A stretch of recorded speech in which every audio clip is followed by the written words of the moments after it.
Welcome. What's up? So tonight we're going to be talking about this recent article by Avi Loeb on scooping interstellar fragments from the ocean floor.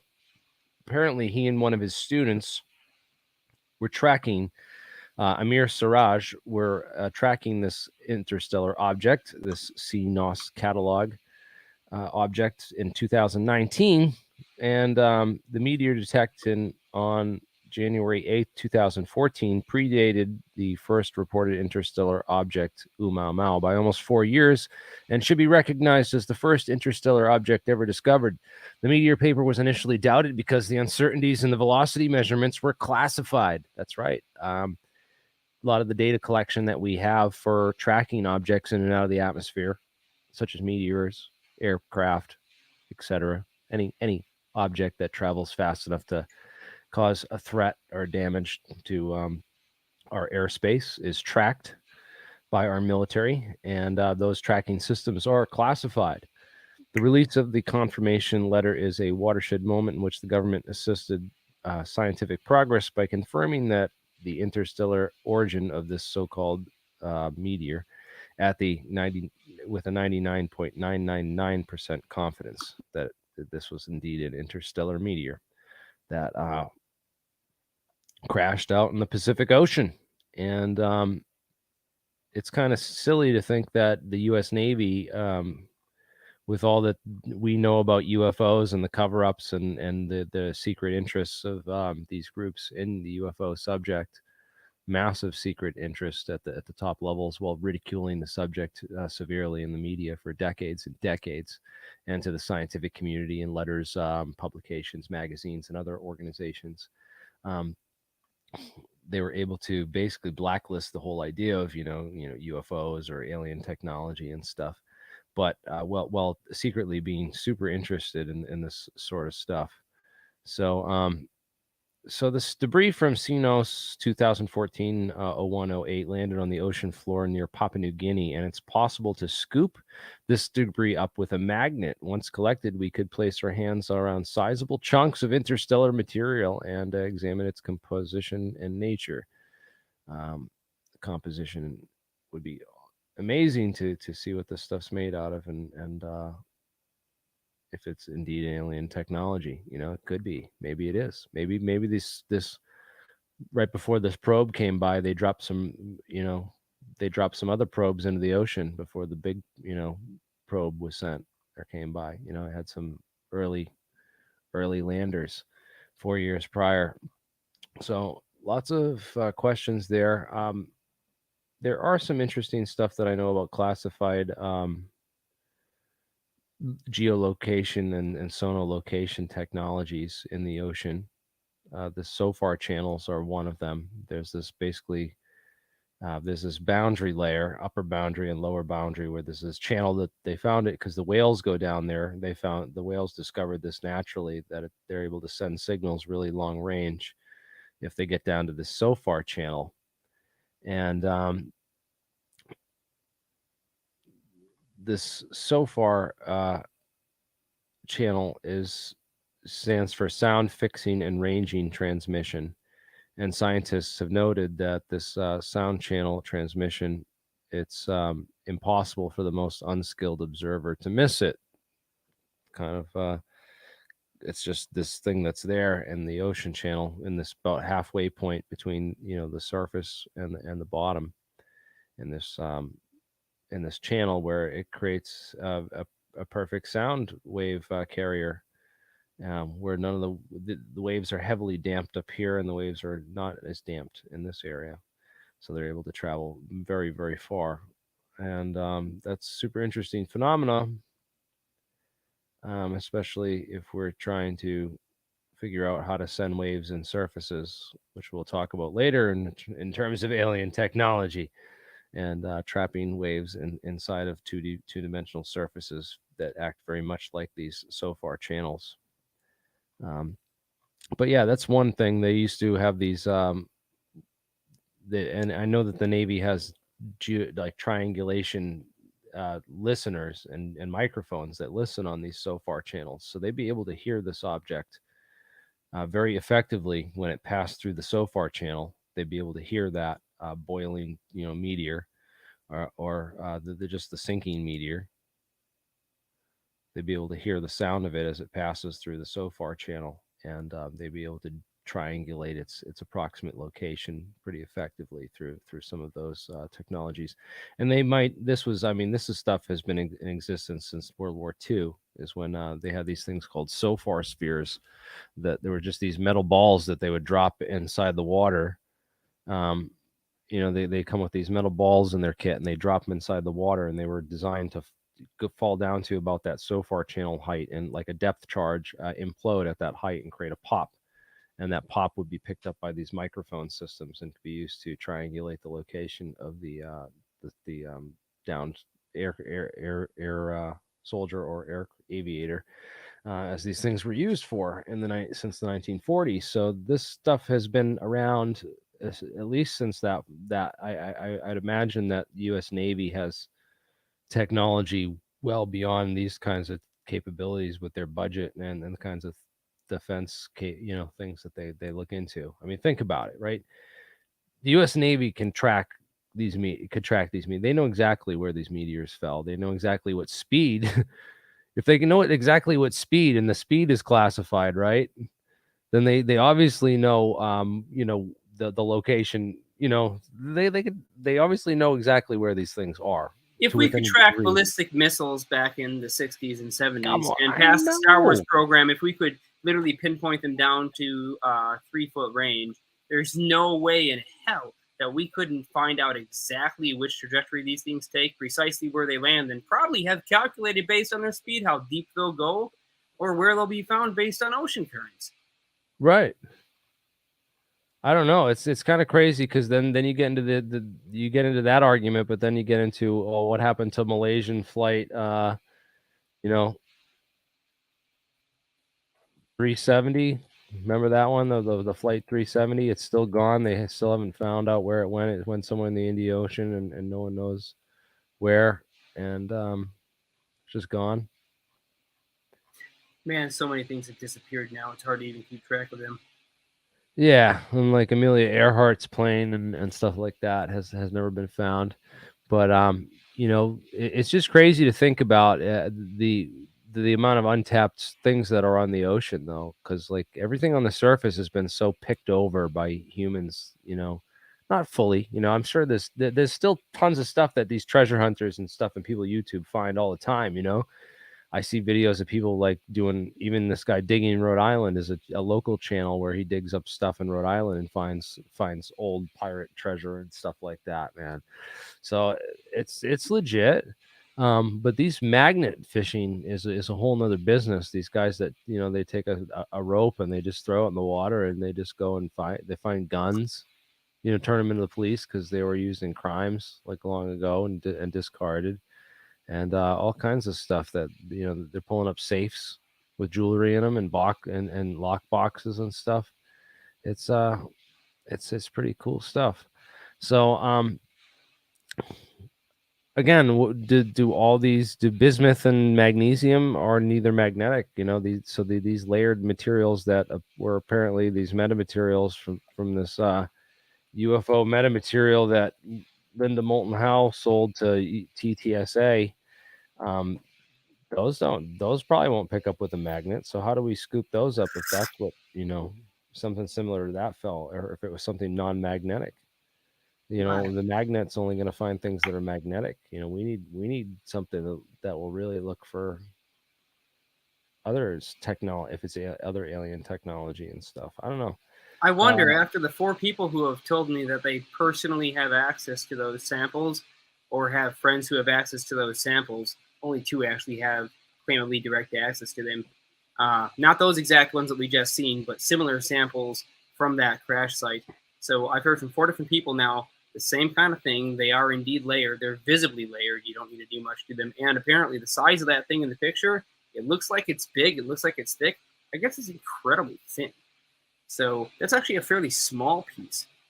And the layering is not the raw metals as you would get with vapor deposition under high temperatures. They are layers of metals and then metal oxides. And then you have combination layers of 2 different metals during the stratus. So this is something really interesting when you think about how it might be made, because it's not vapor deposition that created this material, but there is another process that you can layer metals like this. If you don't force them to mix together, or if you keep them heated for a very long time under a consistent temperature and the correct control of gravity, they will separate themselves, just like in any distillation apparatus, down to their layers. Or if you had So thin sheets, you could maybe like cold weld them in a vacuum, or I don't know. you could explosion weld them. That's one way to fuse them together. And probably if we were going to start out with these kind of metamaterials, we would explosion weld them, because it's the way that we can put materials together, even with oxide layers, using no necessary heat and only kinetic force to Well, push I them mean, together. think about how rock like this is formed in nature over like with incredible pressure over long periods of time, pressure and heat. Right, but what I wanted to mention is these metals are already available in the earth. If you extract them out of just raw soils and you get them into a fine enough structure or fine enough molecular breakdown and let them settle out naturally within a hydrous mixture, like you say, you just mix the metal powders in water and they're super fine powders, or maybe you even dissolve them in acid and let them settle out over time, or slowly add a base to neutralize so that they break out of the mixture. They will settle into layers like that. Then all you have to do is remove any suspensive material and scintillate them or heat them up so that you evaporate out all of the solvent that they were immersed in that was making them buoyant to settle out. And you'll end up with one of these metamaterials, and it's not impossibly hard to make. I can imagine somebody in their garage doing it, which is why I'm, of course, going to try it. Interesting. Yeah, so I have a whole thing I put together on the history of metamaterials. Going back, it's part of this bigger presentation. If I can find that part. We need to go no farther than heavy beetles to find natural metamaterials. Yes. In response to, let's see, Moody Mongo. So Edward Mills Purcell, if people don't know who that was, he was the guy that discovered that atoms have spin resonance, and that there's more to physics than we were kind of knew before about atoms. And so he started doing a lot of research that led to the development of metamaterials, these skin coatings, Project Rainbow in the 1950s to map the entire electromagnetic frequency spectrum and kind of measure how different things reacted to different frequencies, and including different structures of material. And that led to the discovery of that structures could resonate in weird ways with the vacuum incident electromagnetic radiation. Yeah, while you've got that picture up, I just want to point out the ruler in the picture, which I think oftentimes gets overlooked because it seems to be in the foreground and out of proportion. But no, those things are freaking tiny. The smaller that you make them, the more effective they are at modifying the local refractive index of space, which means the higher frequency you go, the smaller loops are to maintain resonance, and the more they will physically distort that space. Mm-hmm. Yeah, so if you make it like super small metamaterials of these super small C-ring resonators, like literally on the atomic level or as small as you could possibly make them, then you created a just a surface that's a left-handed surface, where the speed of light will literally travel faster in that material than it will travel through the vacuum or the space, but around it. So it will travel through the skin of this craft and around it faster than it will travel through it, which will enable all kinds of interesting effects and quantum behaviors. Basically, you're taking a macro scale object and giving it quantum properties. Yeah, absolutely. There's one more thing I wanted you to pull up. Take a look at a helical antenna. Just type in helical antenna, and you'll find it. You can also type in helix antenna. That's another good search term. Yeah, I love Jack Sarfati's animation there. Yeah, this is a good one.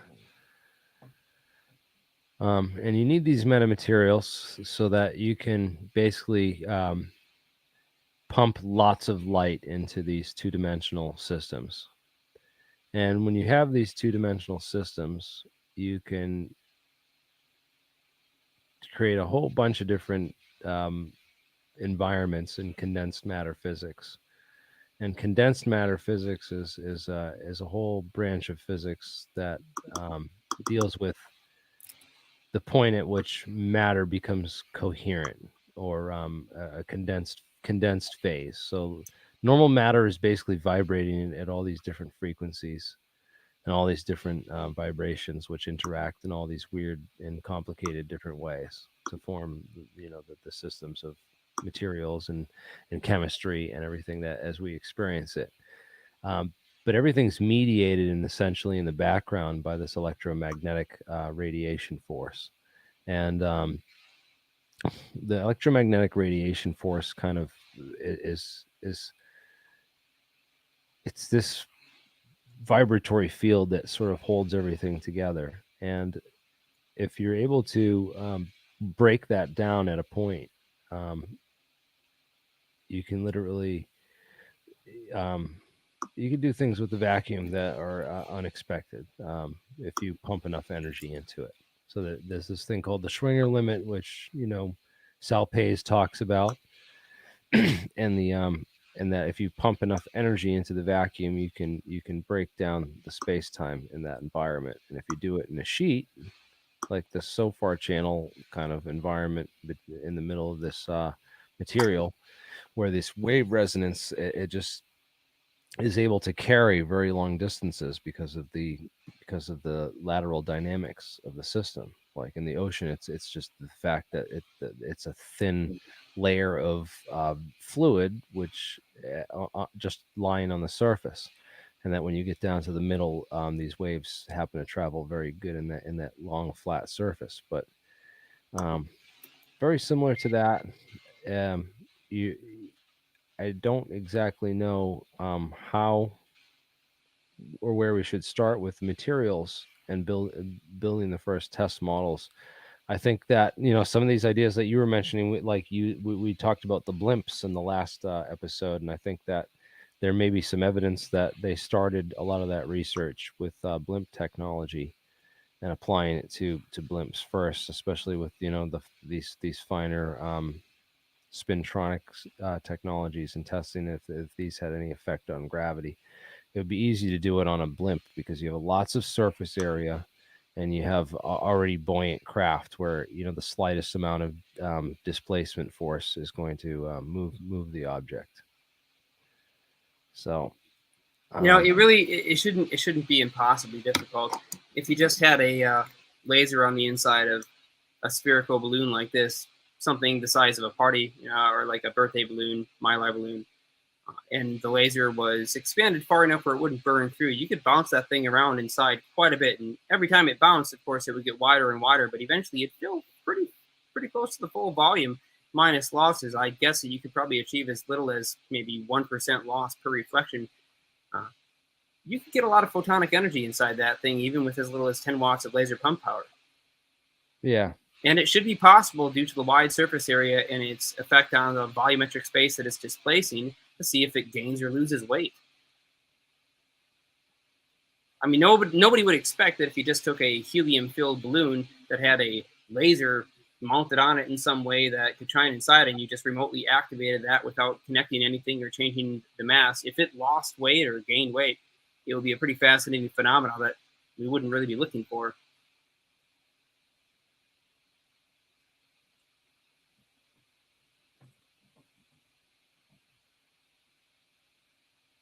Now, even for the haters of general relativity, Einstein proposes there that just having an equivalent amount of energy in a physical volume of space has a mass equivalency, and it's measurably capable of distorting space-time. So instead of considering that gravity might be this mysterious, invisible force that we just can't quite understand, what if we look at gravity more like a modification of the refractive index of space?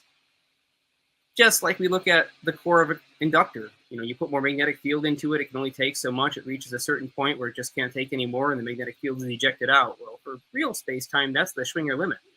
You put so much magnetic field or volts per meter or amps per meter into it, it works both ways. You can use the electric charge or magnetic field, and it breaks down at some point. It's saturable, and it's nonlinear. The key to space is that it's nonlinear.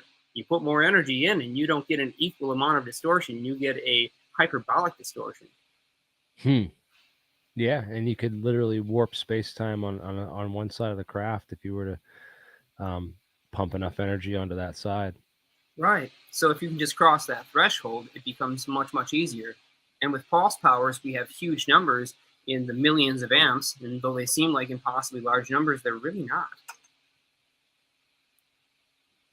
So matter can be created out of the vacuum if you pump enough energy into it. So this is what happens actually during pair production and annihilation. It's a well-known concept that can happen, and it's about pumping the right types of energy so you create the right types of pairs of particles to get what you need. And according to Phoenix theory and Ken Griggs, the particles you need to create are the muons. But I don't know. Anti-muons, rather. It's easy to create anti-muonium if you under the right circumstances, apparently. And that, because it's about these antimatter states. So you could do it with antiprotons, I guess, too. But maybe you could do it with anti-muons. Oh. I was proposing this idea that I haven't really got a good answer to, but I was watching a decent physics video. I think it was from a Cambridge University professor. He was talking about positron electron annihilation, and there was a part in the video that really took me for a loop. And maybe pause the video and have to go back over it and take a look into it. What he said is, once you get positrons produced from, say, some radiometric isotope, like sodium-40, I think it was, you get a bunch of positrons out and bombard them or combine them with electrons. The normal word is annihilation. That's what we think happens. We think that the positron and the electron come together and they produce two opposite photons, or two photons in opposite directions, of exactly the equivalent energy contained to initially separate them in the first place. 500 electron volts, or 511 mega electron volts, and negative 511 mega electron volts. But here's the thing. In this video, he was going over something really interesting, which is when the electron and the positron combine, they do not annihilate. Even though when they go into their smallest orbit, they do release that energy of 511 mega electron volts, they actually continue to exist. They're just in a combined state now. So if that's the case, and they never actually go away, they just continue to rotate around each other, wouldn't you think that their equivalent mass energy in a high state of angular momentum might just add to the local fine structure constant of the spacetime? It's not really talked about, and I haven't heard anybody go into detail on it, but it's one of those things that seems to be implied by the quantum model, but not actually fully investigated. And I'm curious if anybody has information on it, or if anybody has opinions on it, because I'd like to hear more about that. Or at least an explanation for where the heck these particles go. Yeah. Well, I know that they like the particle and antiparticle will do like this dance of death, and then it will like the energy will be turned into gamma rays, or Yeah, so I guess we get gamma rays two are high energy gammas, but again, according to the official findings, they don't technically annihilate. They just simply come to some kind of super fast and very small rotation around each other, continuing that perpetual dance, but never quite destroying themselves. Well, the idea is to get these gammas trapped in a ring too, so that it's a self-sustaining chain reaction that occurs in like a toroidal environment.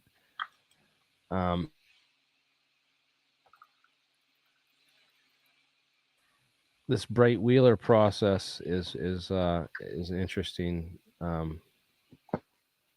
aspect of it, but what it's really about is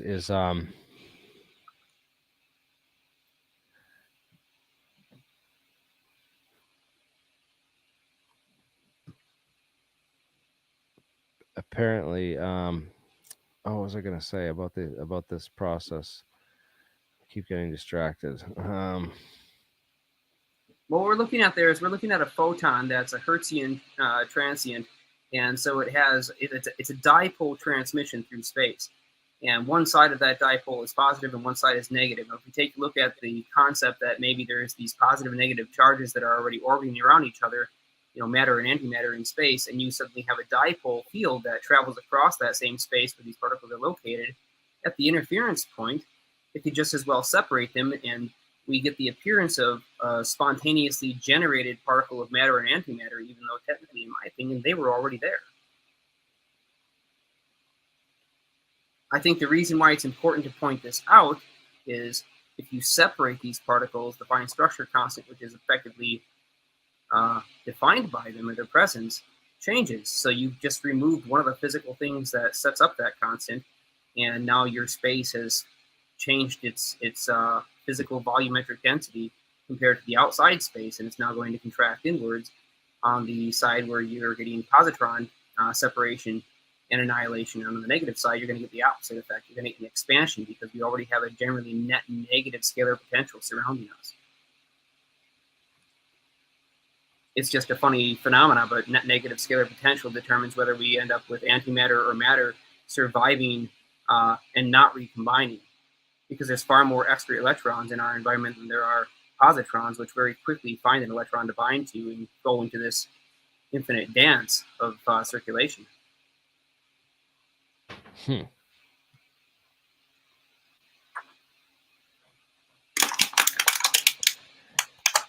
This is an interesting new video too by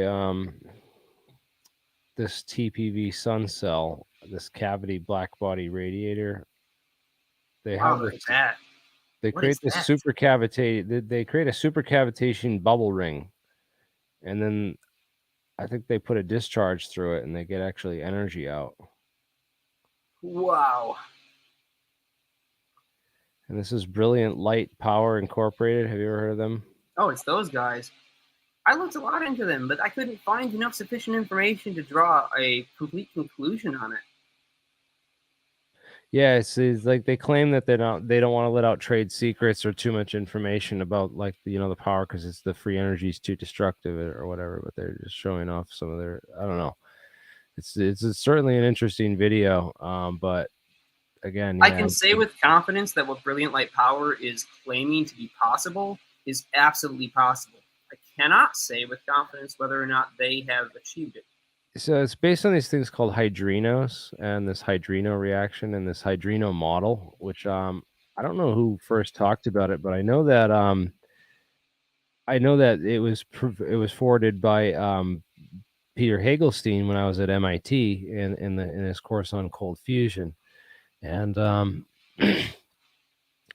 this hydrino model is basically like this it's like a linked chain of hydrogen atoms, of ground state. I don't know. It's an interesting way of interpreting, and he draws this like chain Hamiltonian for the the potentials, and because it all links together and goes in a circle, that you're able to get these interesting quantum potential states, which have unique solutions, basically. So what we do know is that Brilliant Light Power claims to also, just like the capacitor battery company, they're claiming to use something similar to exotic vacuum optics or electron clusters, and those are well known and recognized through the incredible works of Ken Shoulders, Bob Greenyer's analysis on very, very many samples, including those of John Hutchinson, that these electron clusters at high rotation speed can easily transmute metals and get right down to the nucleus, because they'll tear electrons straight off and expose the nucleus bare. So it's extremely easy to react with in that state. And you're talking about a system that already uses a very high amount of charge in a plasmatic state. So you've got a pretty decent conductor where charges can easily flow through the plasma. And you've got all kinds of combination events and bombardment events, almost similar to what you find inside of a particle accelerator, but you can do this in liquids. Where's Randall Mills? He's he's got to be in the audience. He's in New Jersey, apparently, in Cranberry, New Jersey. This Brilliant Light and Power company. It's in near Trenton, Cranberry Township. So, all right, we're gonna have to go visit them and see what's up with these guys. Yeah, kung fu to toe, indeed. Yeah, that element is going to prove itself far more than useful in the future. That's why I've picked up a whole bunch of, I don't know if I'm the camera right now, but got a whole bunch of these mantles, and they're fairly hot, thoriated. Although they're not technically considered dangerous, they ought to work pretty darn good for catalyzing ionization in a tuned resonator.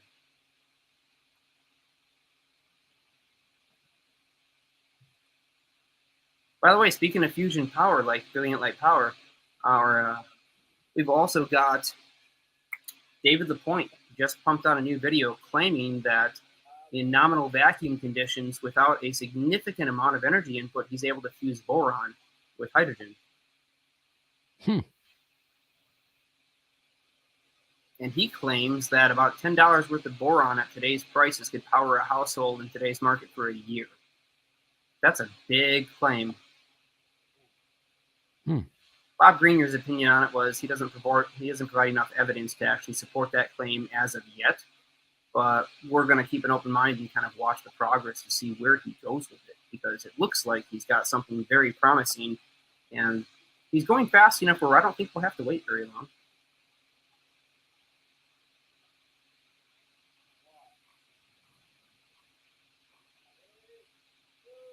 What do they have going on there? Semi-continuous plasma power. What the heck A are lot they of doing? energy being lost to heat there, man. I don't know.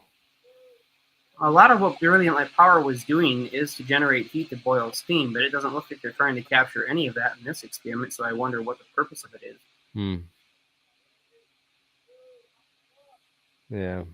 Yeah, these don't make a lot of sense. I'm not familiar with this particular apparatus of theirs. I haven't seen it yet. Yeah. Well, interesting. In any case, yeah, I think that SEM imaging, right? We should look for metamaterials. We should use SEM. Scanning electron microscopes have gotten pretty cheap, actually. I'm going to be going to the MIT flea market here. The next one. But the prices have gone down tremendously. We should probably get one in case we get some samples. I want to get like the equipment to be able to analyze, samples and look at them under modern technology if we do get some, Yeah, that would be nice. Oh, I should throw this out there in the audience. I don't know how many people are watching. Anybody have a CO2 laser table? Look at this. 10 grand. We can buy a Hitachi, a used Hitachi SEM microscope, dude. And like it's kind of old school, but you could upgrade it to some digital. I don't know. Yes, Simon, I agree. If we got access to this, one of the first things I want to look at is the electa of various large beetles, particularly the larger ones. Now, you can rent them at university for a fairly affordable price, but if you get a friend at a university that has access to one and it's not constantly in use, that might be even better. Yeah, we have some access to I know they have a X-ray scatter fraction machine at my local university, my alma mater. So I could probably get a hold of that to use that if we needed to. Possibly. Charles Crawford claimed that his university has an SEM that he has the ability to use apparently frequently enough to analyze samples for us. So we might want to keep that one in mind too.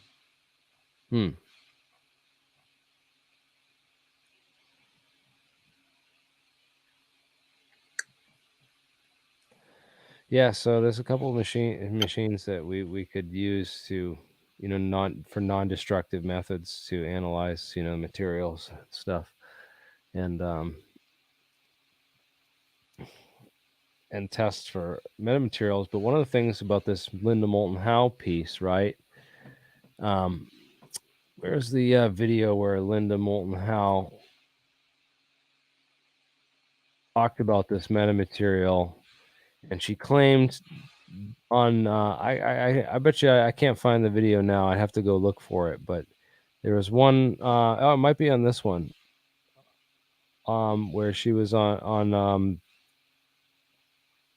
No, it wasn't this one 3 months ago.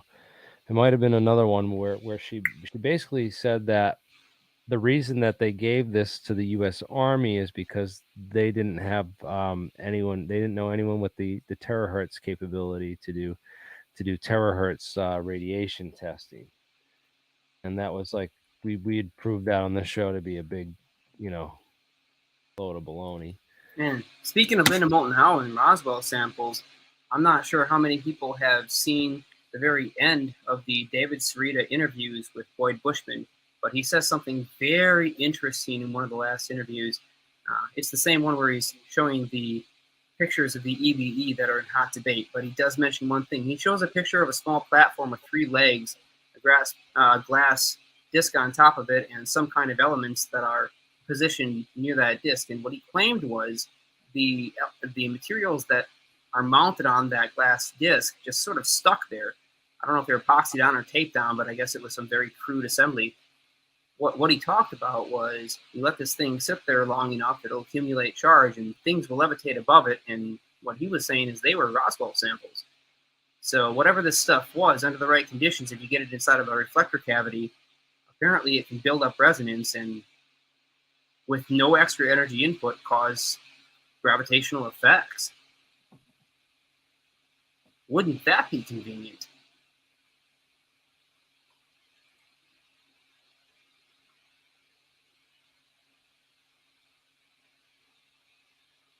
Well, there's only one way to find out, and that's let's get some funding and build this shit.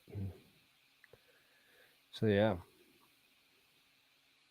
Again, we've got to look into apergent materials because that's going to be probably the most approachable way to pull some of this stuff off, since they're just regular settling of elements into layers and then finally sintered together after they've settled out.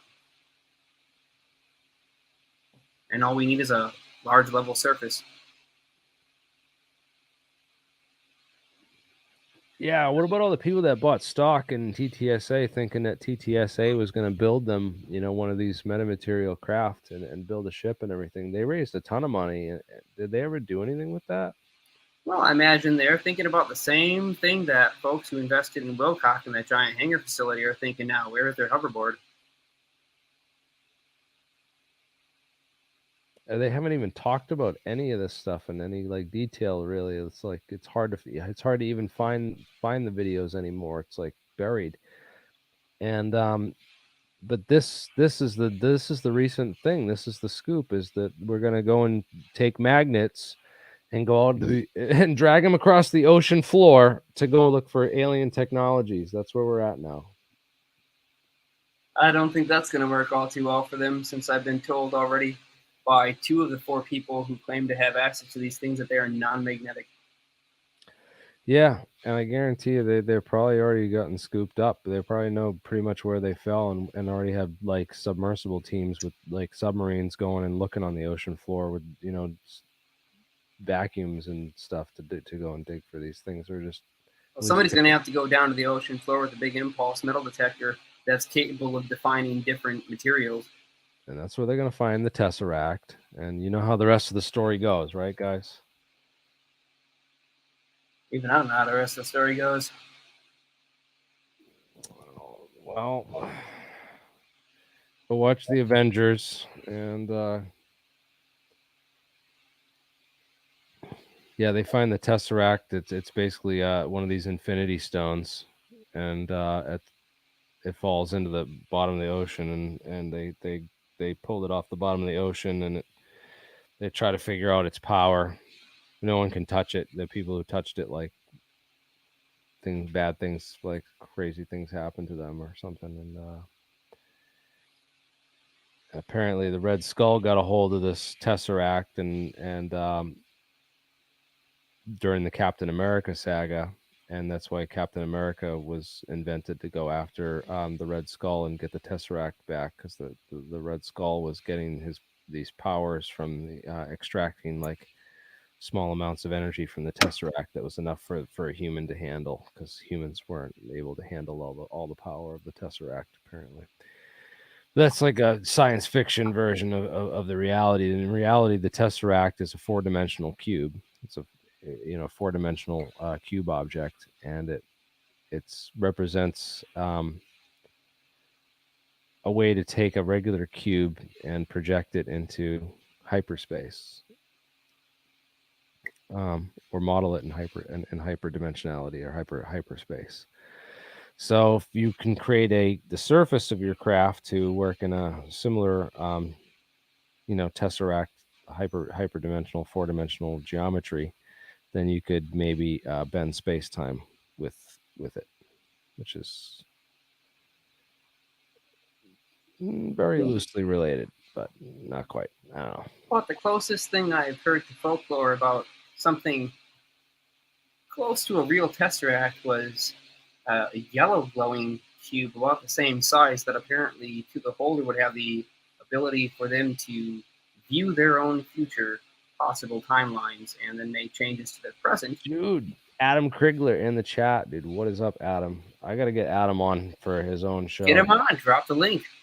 Yeah, I should just drop the link and see if he'll jump on. So here's the StreamYard link. It'd be great to get Adam on to start talking about, do we get an expedition together? Like, what should we do? Like, get Timcast to talk about this and stuff, and we'll get we'll get an expedition together to go. I have some contacts in Papua New Guinea, actually, right near where this thing fell. I knew the regional coordinator for Habitat for Humanity, who worked there for years. Good friend of mine, and Daniel Smith, and we could get a hold of him and maybe get some contacts out there and get a trip out to Papua New Guinea where we can go out and look for these fragments of interstellar craft. Man, that'd be a nice vacation. Tropical paradise. Heck I think yeah. I'd rather go somewhere with a thoriated soil and collect all the materials that we need raw. Just make it ourselves. Yeah, we could just make it ourselves. I mean, the process is really not that difficult. It doesn't, like I said, Dude. You don't have to use vapor deposition. You don't have to use high temperature processes. This could be done at room temperature under normal conditions, atmospheric pressure. What's up, guys? Dude, let's go. Chilling, yo. Dude, I've been obsessed with Randall Carlson and Graham Hancock and piecing together the things that they've said and some of the stuff Bob Lazar is talking about, because and I really want to find out what's under the Sphinx, because they've identified some sort of large object. And Bob Lazar, he mentions this in passing too. They weren't even talking about it, but he claims one of the spacecrafts that he was working on one, but he was told that one of the spacecraft that they found, foreign crafts, whatever they were, was found from an archaeological dig. So I kind of put this together to think that, imagine if we had human society was advanced enough to understand gravity. Like we have our engines that we understand, and that's how we built society, right? But imagine if society built their engines based on gravity and based on understanding how to manipulate it. And that's, according to Bob Lazar, that's basically what these crafts, their power ran on, because they were trying to reverse engineer all that stuff.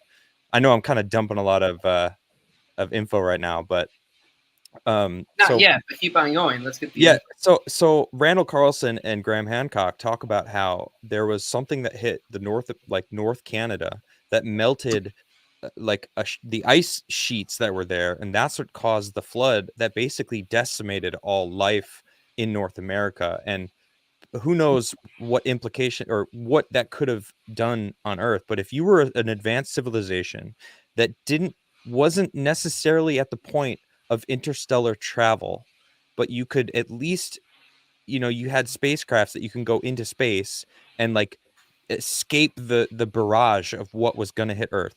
Like, imagine it was 6 months out, they found it and they're like, shit, we can't do anything about it. All right, let's send as many of our smartest people out there into these spacecrafts to be safe. It's going to happen.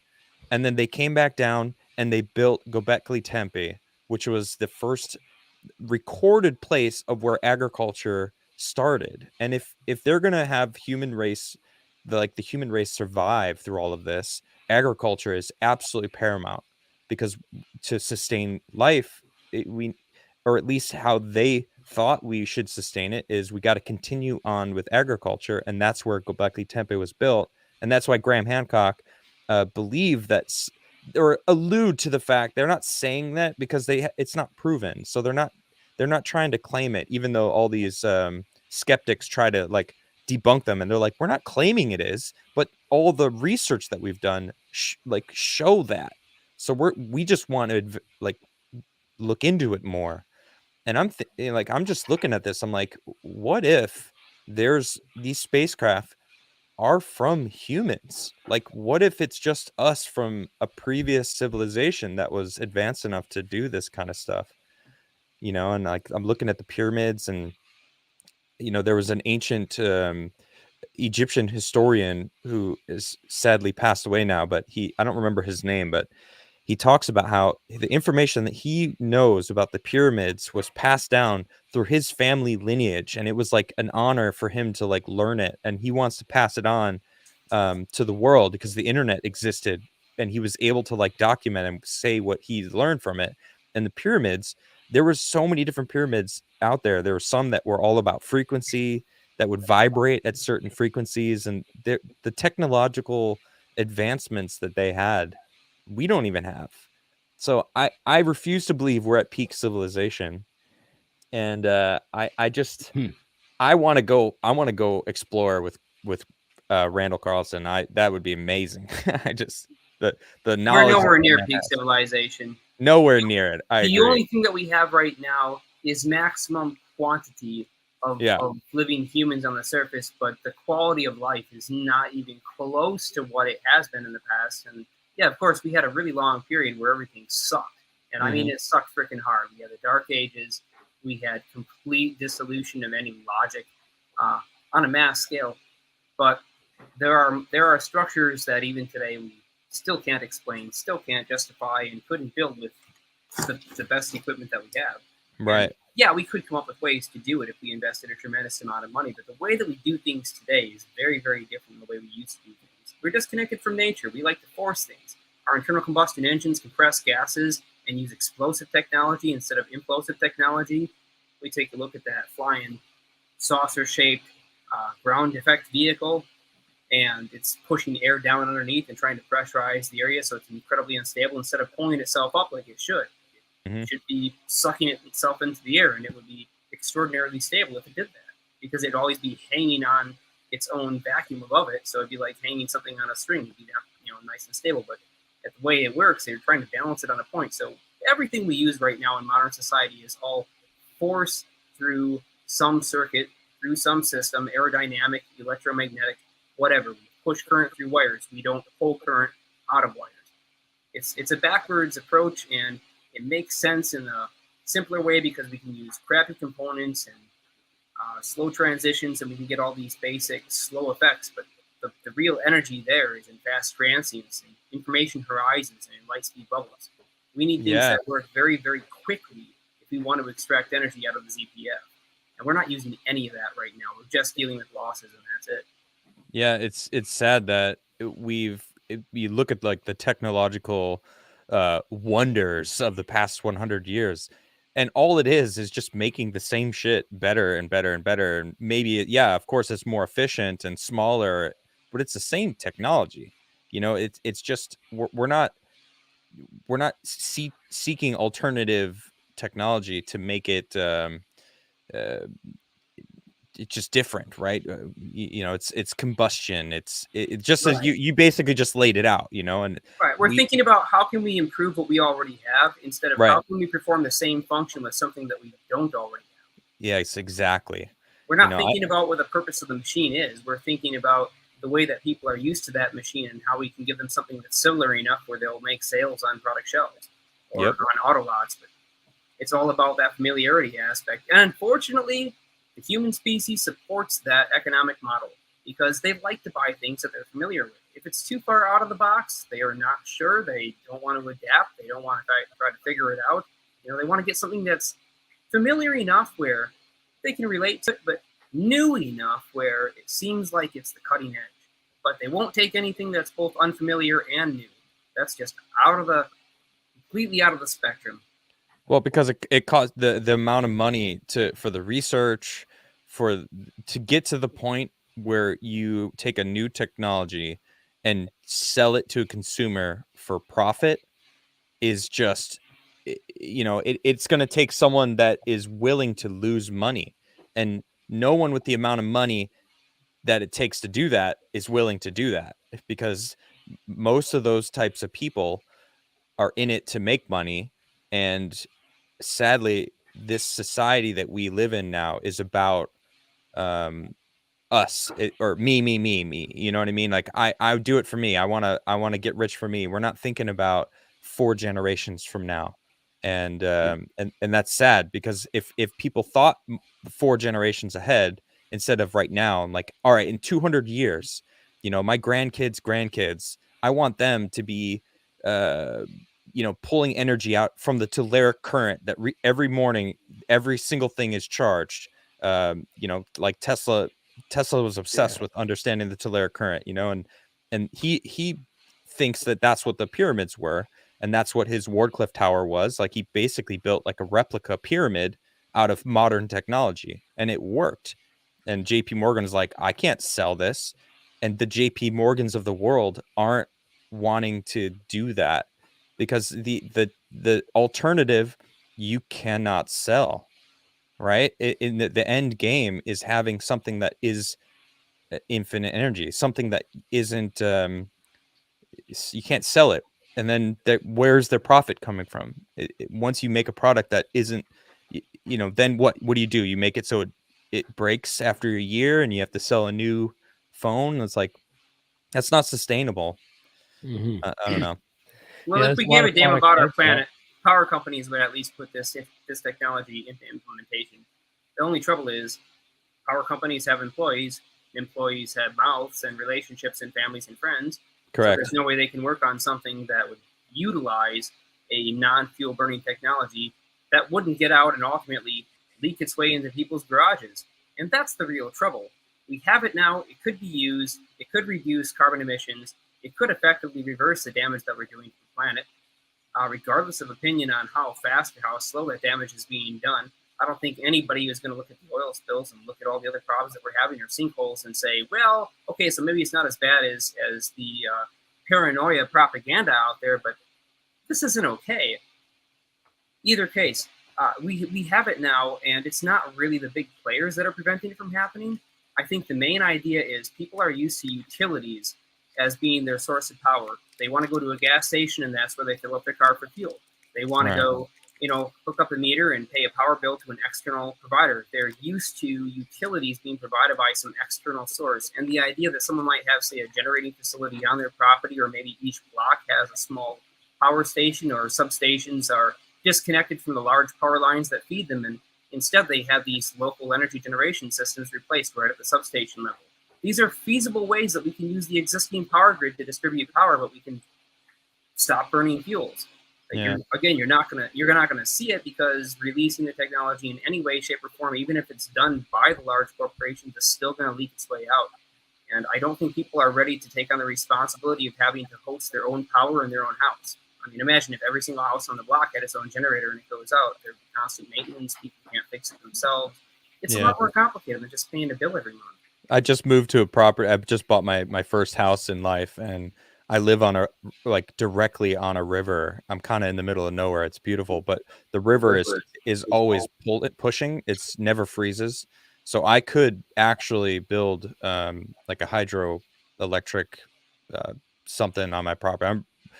I've been geeking out on learning how to do it. The stuff that I need is kind of expensive. I'll teach you about hydropower. Do you want to know? Like, the key is pressure. So the amount of power you can generate is dependent on the pressure, which is basically how high your dam is.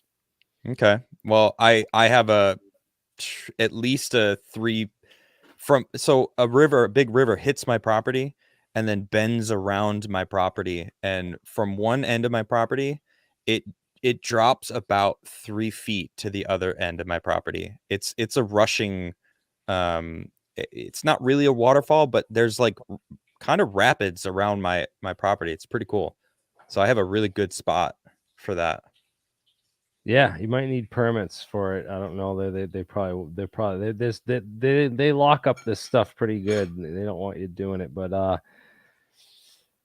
mean, the best way to do it is to get like a dam and then get a turbine at the bottom. But that's what hydroelectric power generation in a nutshell is the height of the dam is going. Yeah, I definitely would need a permit for that, but yeah, that's all right. It'd be worth it. Maybe, yeah, maybe it would. You could just have all you need is like a small reservoir with like enough stored water in there, and that would be good, When I was younger, I used to live in the middle of a city block, smack dab in the middle of a small town. I decided to run some THHN 16 gauge back and forth between my second story porch and the small utility shed that we had out back, so it kind of slanted.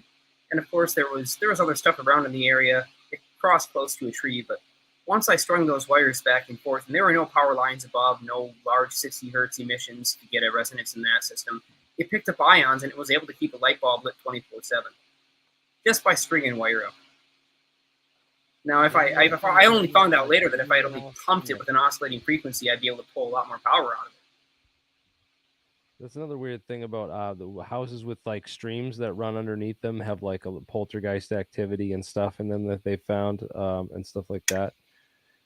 Something about the rushing water causes buildup of static electric charges in the environment or other weird local. It's the telluric current. That's what it is. That's what the aquifers underneath the pyramid. They would gather the charge from the water from the Nile that would collect that static electricity that was being pushed. And I mean, if you have a stream right underneath your house, like electricity loves water, it travels through it real quick. So the telluric current comes by every day. The witching hour, as they call it, is right around the time that's hitting. That's what people are really seeing. They're and feeling is the electromagnetic energy in the air. That's what I believe, anyway. So weird because I remember like the old drawings of the pyramids. Didn't they have like water channels that like were in them that like took water right? They had hollow causeways and retaining walls that like took water from the Nile and made it run through the pyramid underneath it and weird channels and ways, right? Well, that's what my research of learning from, because I did a deep dive on Tesla, and he went and spent a lot of time in Egypt in his like early 20s to really try to understand that. But so those channels is a theory on how the pyramids were built, because they would strap the slabs to, I think, balsa wood or some type of wood that would float them up those channels using natural buoyancy laws, and they would build like the full channel. But those were on the outside of the pyramid. The casing stones, yeah, stones. So some people say that was like, the King's Walk, but I think this is one of the more credible theories on how they built the pyramids. I think is how that when they floated it up. I agree. It's probably one of the most feasible postulates for the full construction of the pyramid, because it's the one that requires, if all the propositions that people have put forth of how the stones got from ground level to where they were, the floating stones up a ram pump style dam is by far the lowest energy requirement of any of those systems, and it's also one that they could have easily built in that day. Yep, I agree. I don't know for sure if that's the way that it was done, but I can tell you it's definitely the most believable of the theories we have so far. And it was tested on a small scale to prove that it works, so that's also a pretty strong arguing point towards the idea that it might have been done that way. And even if it wasn't, it could have been done that way. If you wanted to do it today, you can still use that method. I've never heard of this lost concrete recipe. Yeah, the geopolymer theory. It's the idea that they basically made concrete recipe out of sand to make artificial sandstone, rather than the fact that the pyramids were built on gigantic sandstone quarries. You know, the entire Giza Plateau itself is a giant, you know, sandstone mesa that just ready to be tapped, and there's evidence of the quarried stone all over the Giza Plateau Oh, okay. where they took the stone from to build the pyramids. But it was another theory that they basically cast the they had a concrete recipe that would make the blocks on site so that they were not transported, or you know, that they were actually geopolymer. I don't remember where to find the link, but there was an SEM analysis of some of the stones from the Great Pyramid that showed construction or molecular assembly of materials far, far closer to what we would see as a modern concrete, with a few additional elements, strange ones too, including chitin and carbon. But that's also a very viable possibility. We know some of the stones weren't made that way. Some of the stones were indeed cut, but there's a strong possibility that the large bulk of the stones on the inside, most of what makes the mass of the pyramids, were in fact cast. Interesting. It would make sense too, because they're so perfectly fit together. It's insane. It's crazy to think that they could do it. I don't doubt that they could do it, but I've also seen connections from all different pyramids and ancient buildings around the planet that have the exact same stones cut, and not like these blocks on the inside, but more like outside gateway kind of vibes, where if they take like, you know, I don't know, like a stencil of one and overlaid it on a different one of a, take like a pyramid from the Mexican pyramids and then overlaid it with the Chinese ones, and they were like the same exact cut. And it's not like a square, it's like a weird Tetris piece. And it's interesting to think, because it's not like they were communicating together.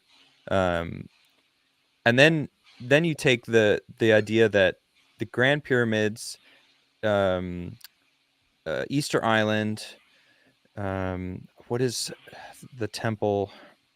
Man, I don't have all the names of these ancient cities down. For I would have loved to prep if I knew. Yeah, if we were going to talk about this. Yeah, that one. They all are in a perfect equator, like a perfect line around the globe, and the perfect north from that is because our magnetic north is not where like the top of Earth is.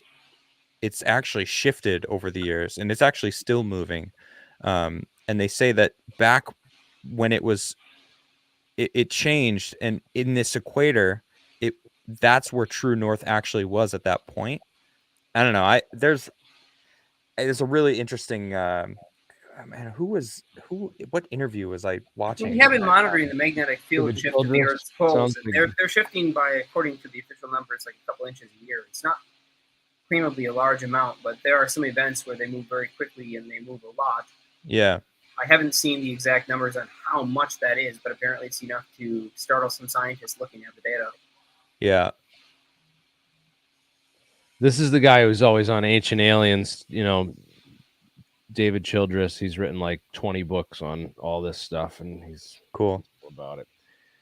But yeah, you said you had somebody on your show that was talking about this pyramid alignment and the No, it wasn't on my show. I was watching an interview somewhere. I love this shit, so I'm constantly. But I did have these guys who are they not spaceport. It's someone they're working with. It's a space construction company that's working on a geosynchronous orbit solar arrays that they're trying to propose and they want like 200 of them to sit above like most of the major cities to send energy down, and they can't get it passed because everyone's worried that it'll be turned into a weapon, which I agree with. I totally get that fear. Yeah, but that is interesting on this with the Navy recently beamed electricity over a kilometer using microwaves. It's Wow. a similar kind of thing. So they make this target, and then they blast the microwaves at the target, and are able to collect that. Yeah, they've been doing that stuff since 65, 70. And that's what we know about. That's what they're telling us. Yeah. So That was the whole thing with Mirabel. It didn't need the rectenna assembly because it used the energy directly to convert it to plasma. Yeah, so they moved on from this a long time ago, and they're, it's just old news. From what they've told us again, Apparently, it's new news again. Yeah. When did this come out? When did that? When was this? Originally, I know it goes at least back to the 60s. Right. So this was in the 60s. 4 days, 5 days ago. Okay. So they just came out and talked about this. Interesting. You can stick brand new on just about anything, I suppose. So if you want to look into the Mirabel stuff, we have a whole book on. They were developing this stuff back in the 90s. And all we've got to do is wait 4 more years before Mirabel's NDA ends, and you can get him on an interview. That'd be nice. The backside of this is a large parabolic mirror, highly polished, that is designed. This is the old. So is that the collector, or is that what push? Oh, is that an engine? Wait, what is that? That's like a target thing. They would blast a beam from the ground, and that's what will collect it. You're looking at an actual craft right there. That entire thing is craft. designed to be pushed up into the air. Oh, okay. Interesting. The shape is designed to capture a maser wave. In his earlier versions, they were laser propelled. That one's a slightly larger version designed to collect the maser, and that's why it doesn't have the same kind of highly reflective surface coating. But yeah, they're supposed to capture the energy and focus it at a little point just underneath the edge of that ring, so that you get a superheated gas plasma that pushes it up into the air. Yeah. And then they developed a way to put the laser actually on the craft itself rather than project it from the ground. That's what they talk about in the last part of it right here. When did this come out? Well, this was from the 90s, but it went classified. Oh, what a surprise. Yeah, the book used to be $30 that he released on this technology. It's now over $1,300. Wow, really? Because it's classified now. That happened in 2 years, by the way. Maybe it wasn't even 2 years. What is that, like a year and a half? It went from like $30 to $1,300.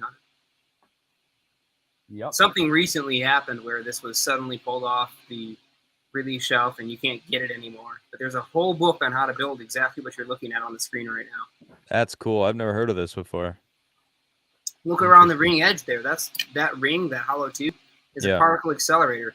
It shoots electrons up in front of the craft, leaving the craft positively charged, creates a concentrated or focused plasma, and then it pulls itself into the plasmatic field of the negative charge. Just sucks itself right into it. Wow. That's cool. Yo, Michael, let's go. Let's get on to the science. We've got 4 articles to go over here from non-equilibrium phase transition.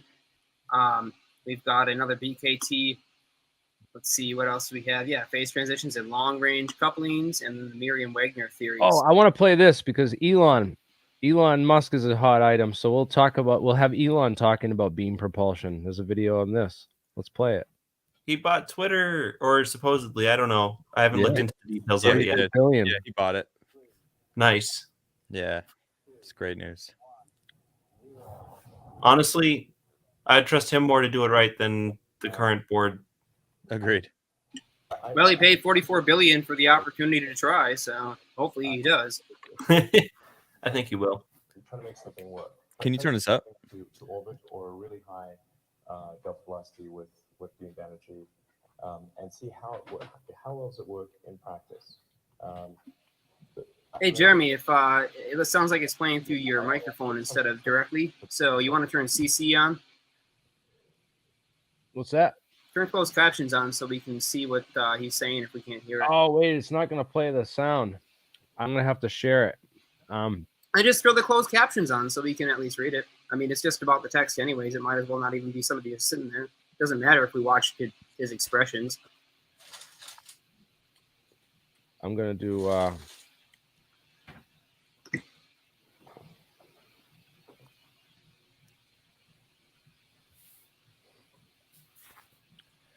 We'll do that.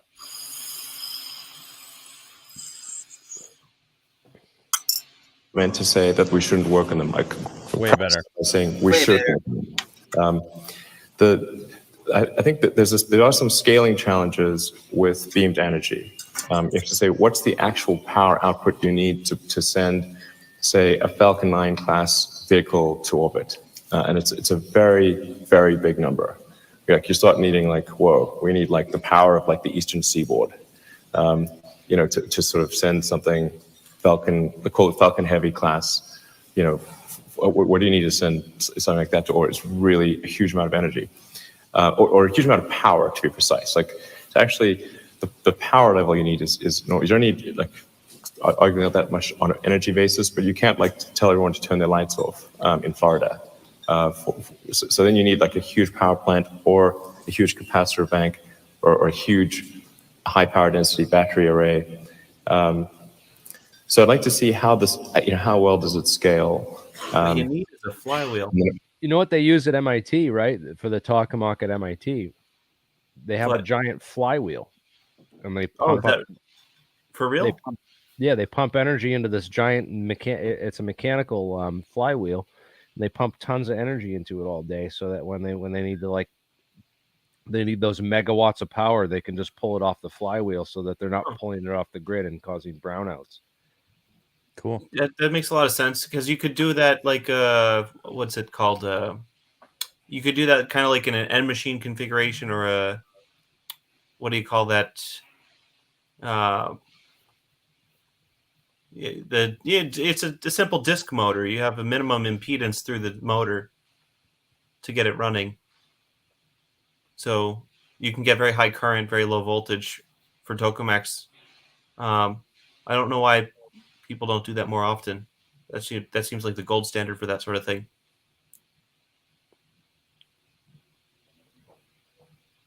But what would be really interesting, what would be really interesting is if someone tries those ammonia mercury solutions, which might be superconducting, in that configuration, because now you get your ammonia mercury solution, and you use the centrifugal force to compress it to superconducting state, and then you can have your disk motor with a superconducting contact, and then, well, that'd be a very interesting system to work with.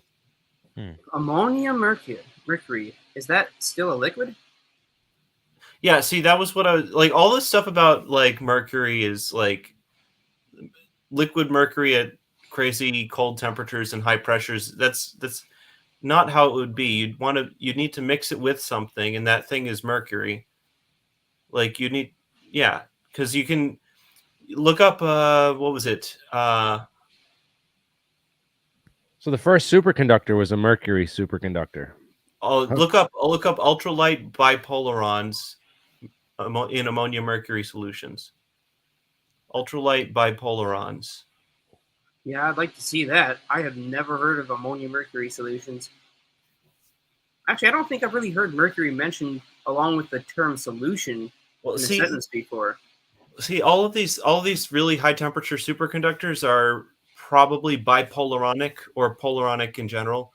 It's you have a coupling between it's like a polariton, but it's at a lower energy, so you're not exciting electrons out of the orbitals. You're just getting this photon to interact with a vibrational mode in the lattice, or a phonon. So you have a photon that goes back and forth between being a phonon and a photon, instead of an exciton and a photon. But anyway, let's see. Just use Google Scholar. I know you don't want to be using Google Scholar so much, but in this case, you can't really get around it. That's where all the good papers are on this topic. Oh, actually, the first paper looks potentially interesting. Yeah, polarons, bipolarons, and high temperature. Yeah. Actually, the ResearchGate paper right there is a good example. Yeah, they discuss the metal ammonia solutions. Yeah, Peter Edwards, University of Oxford.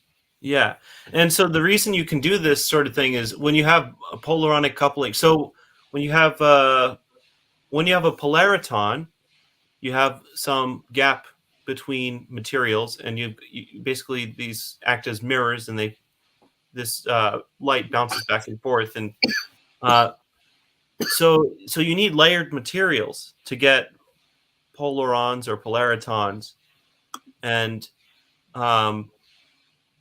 in a liquid, you would not expect there to be layers, except that you have a eutectic composition. Jeremy, look up eutectics.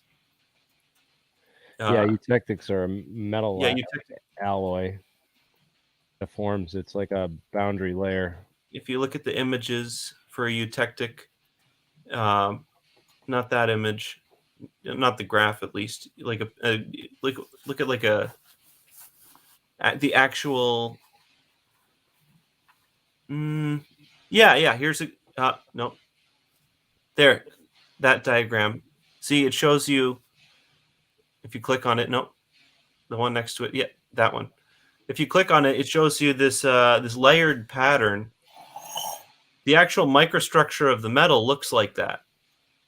So even in a liquid state, you're going to have layers of different composition. There are two liquid phases that are stable at the same temperature, and that layering is what allows you to have the stable bipolars, especially with the large weight disparity between ammonia and mercury. With the really just hydrogen basically on one end, and in principle, you can do this with gallium, indium, tin, bismuth, not just mercury.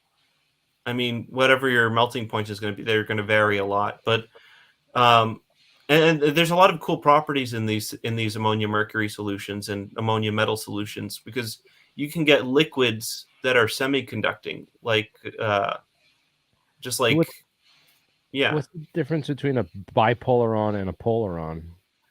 Bipolaron, it just has two coupled phonons. Yeah, two polarons. Yeah. And the important thing about bipolaronic coupling is that it's a viable route for amplifying the Cooper pairing. So basically, the Cooper pairing is like 1,000 times stronger if you have bipolaronic coupling. So you can have it at room temperature, for example. And the Cooper pairs would be stable because of this, at least in principle.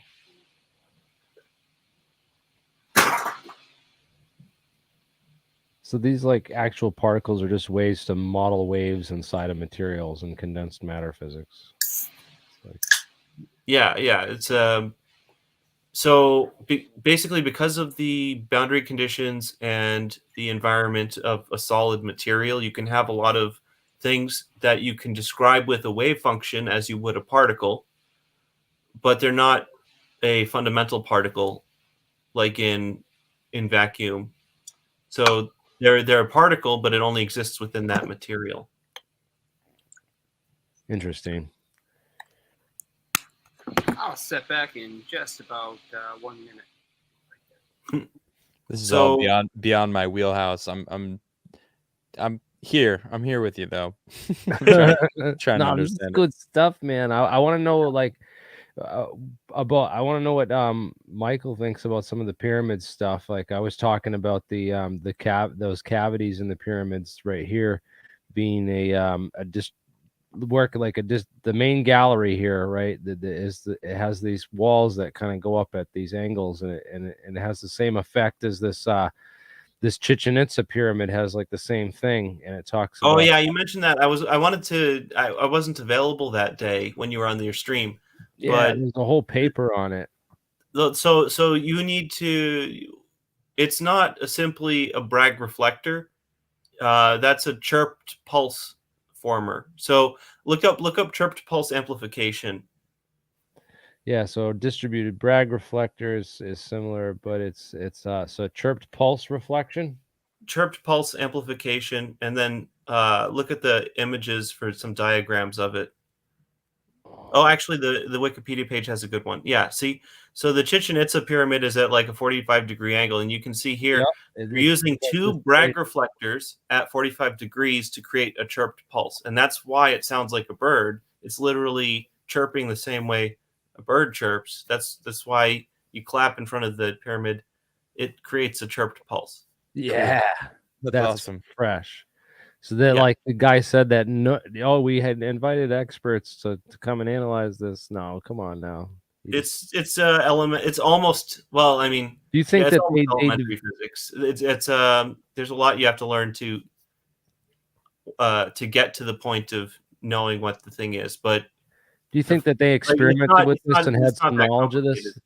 The builders of these structures, do you think they did, or it was just an accidental kind of like, oh wow?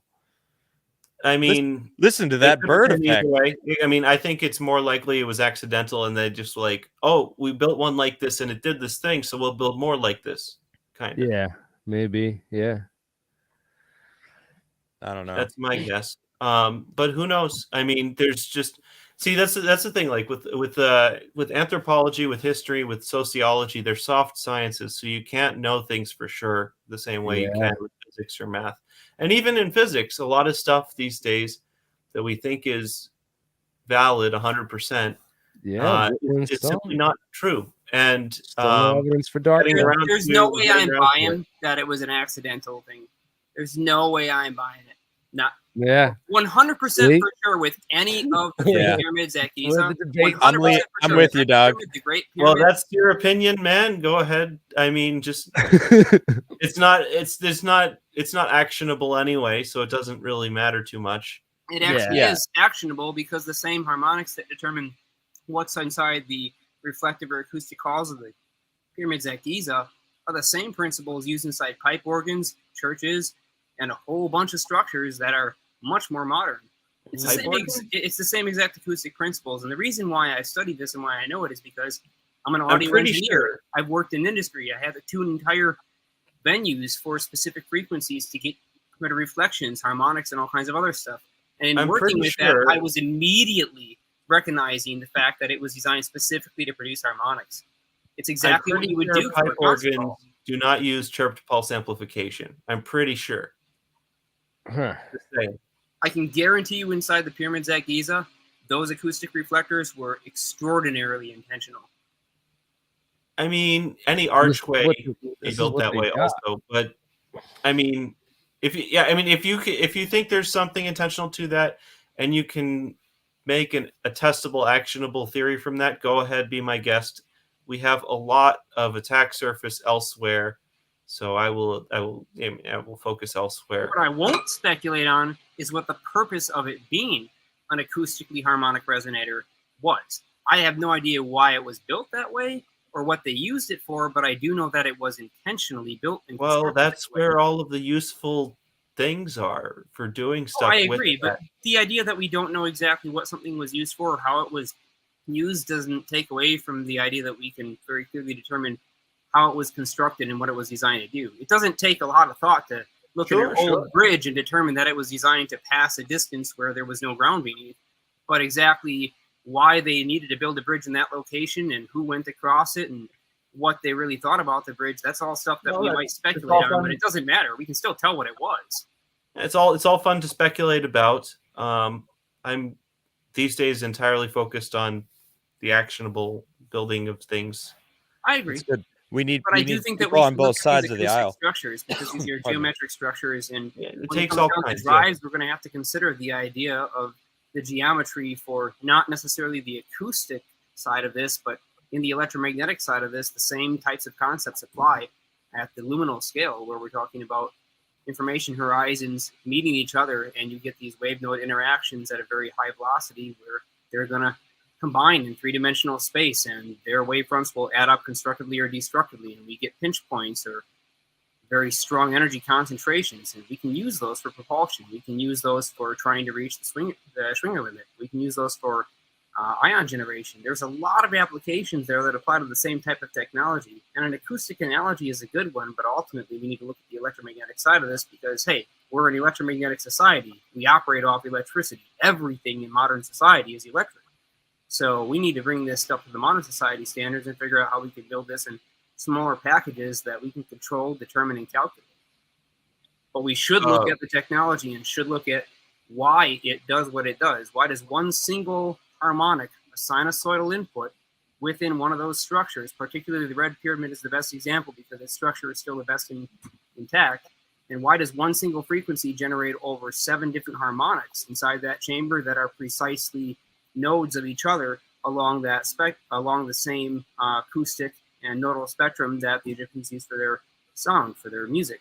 There's That's a what I very was talking intentional about reason. earlier. That ancient Egyptian historian, the Egyptian guy, he was saying that these great. Everyone talks about the Great Pyramids, but there were other pyramids that these Egyptians used that all like resonated at different frequencies, and they had different pyramids for different diseases, different ailments. Like if you had a headache, if you had like I don't know, blood flow, some sort of ailments, they'd be like, go lay in this pyramid for a day.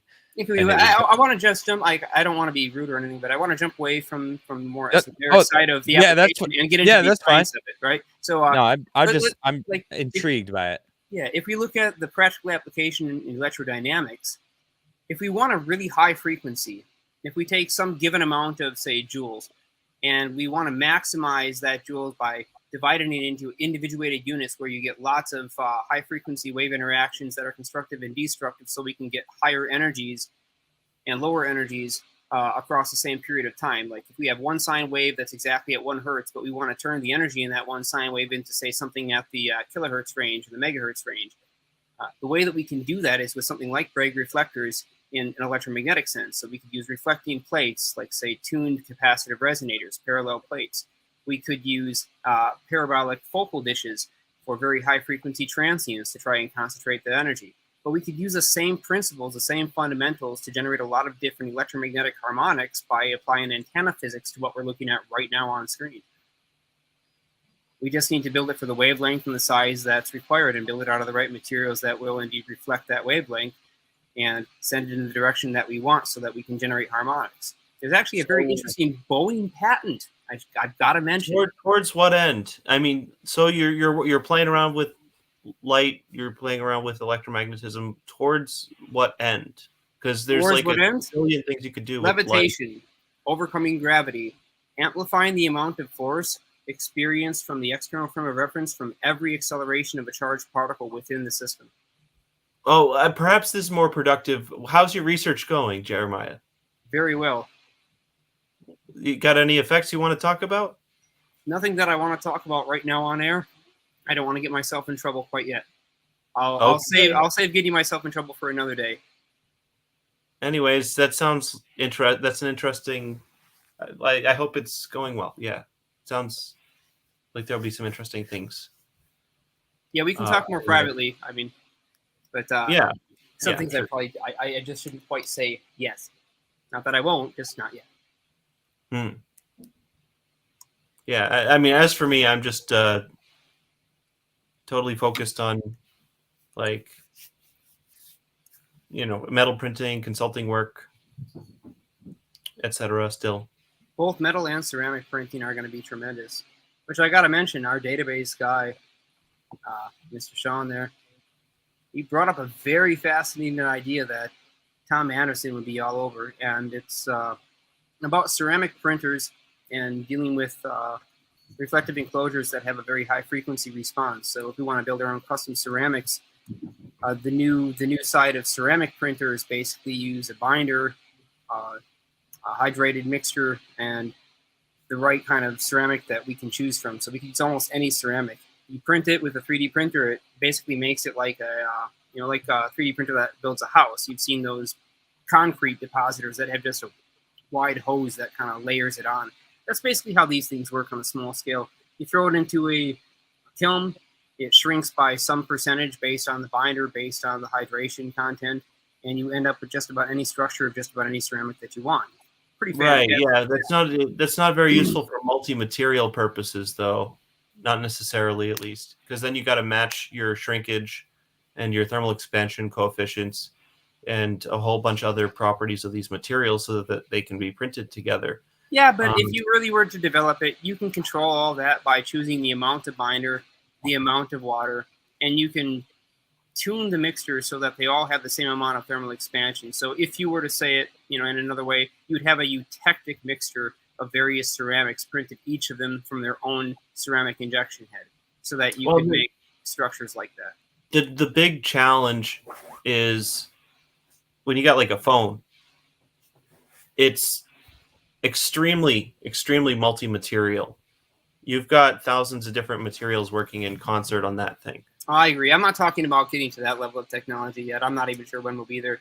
Mainly what I'm talking about here is if we wanted to make advanced aerospace vehicles that worked without reaction propulsion or operated by some other mechanism that was drastically more efficient than anything we have now, we might be looking significantly into ceramics because of their properties, both piezoelectric and because of their high temperature capabilities. And that's why I'm really looking into making three-dimensional ceramic structures that suit the purpose. Have you seen lithium tantalate?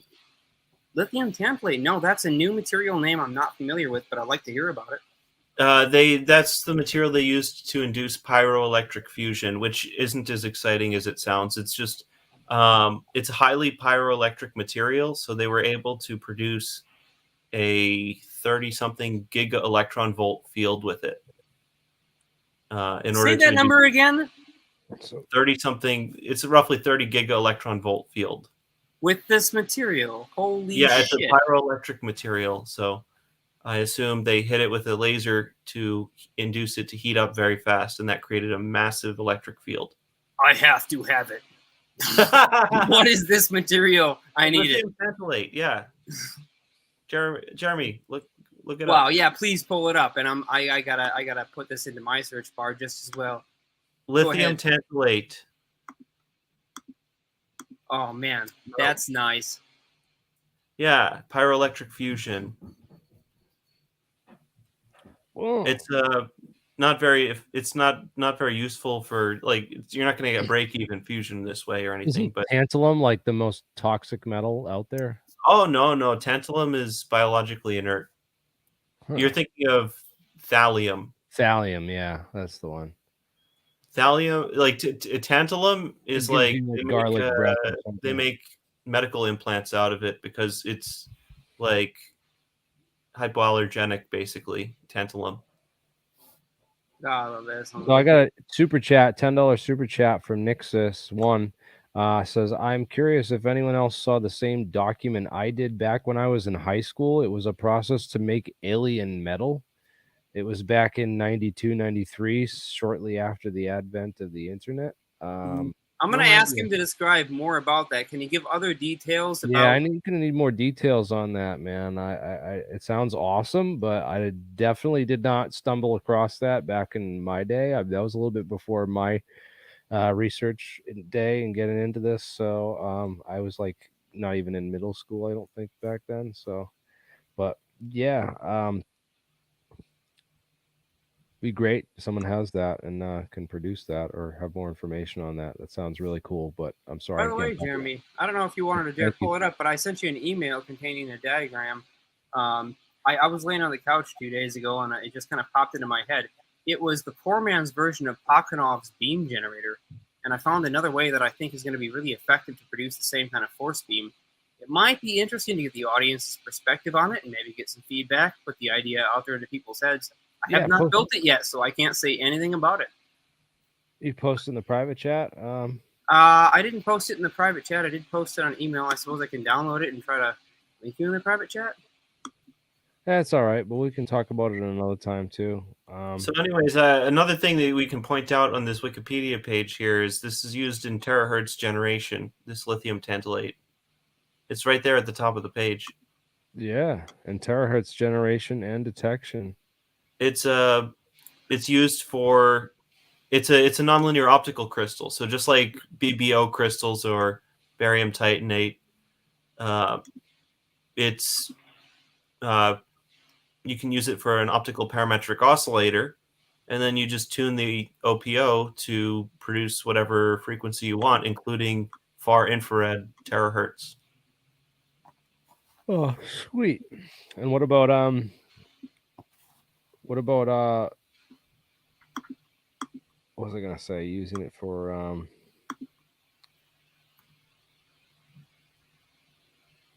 I lost my train of thought. I forgot what I was going to say about so you could tune it to terahertz or anything. Basically, you could build with this. Yeah, and I've been thinking a lot about detection, because terahertz detection is a huge pain. You're going to need something with a lot of phonon to photon coupling. So I was thinking recently you could use some hexagonal boron nitride, which has a very strong phonon photon coupling, and maybe you could use that to detect terahertz somehow.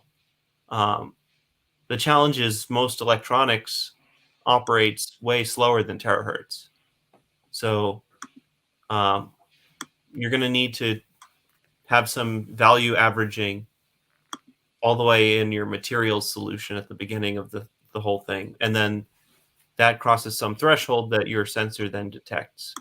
So hexagonal boron nitride. Yeah. So Flat maybe the flat sheet stuff. Yep. I also saw a lot of interesting stuff recently. I was researching low work function electrical materials for various applications, and I saw that they were trying to use those to detect terahertz. So if you're familiar with photomultiplier tubes,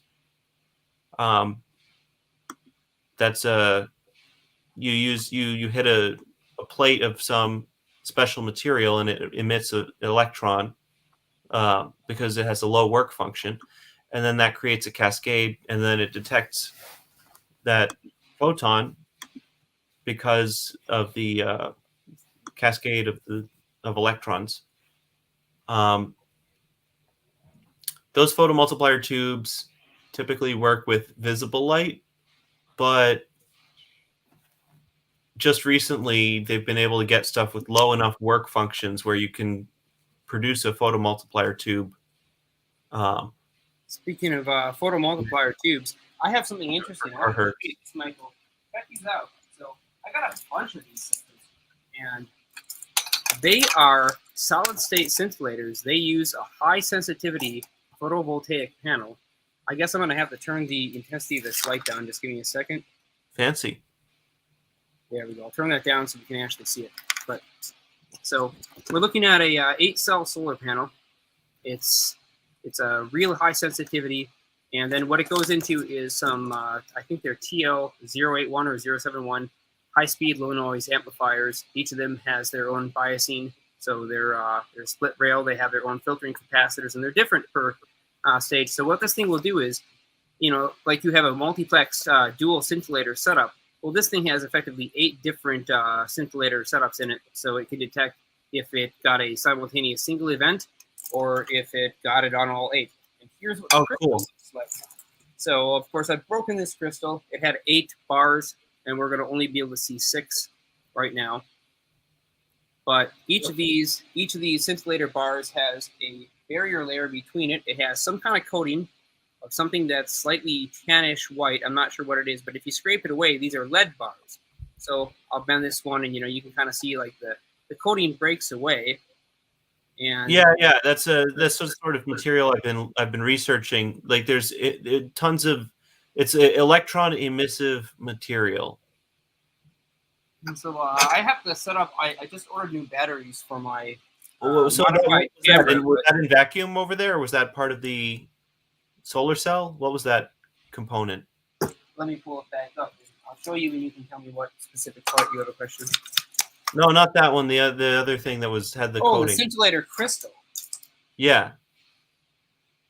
Yeah. What's where was that in vacuum?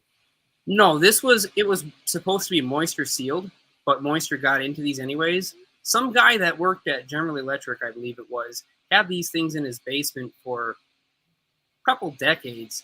Of course, in his basement, they got moist. They absorbed a bit of water. So I'm going to have to throw all these things in an oven, dry them out, because I don't think these scintillator crystals are going to work particularly well if they have a lot of moisture, and they're slightly No, they're not going to work at all anymore because it's probably based on a barium oxide, and as soon as that hits air and water, you're going to get barium hydroxide and barium carbonate, and the work function goes way up.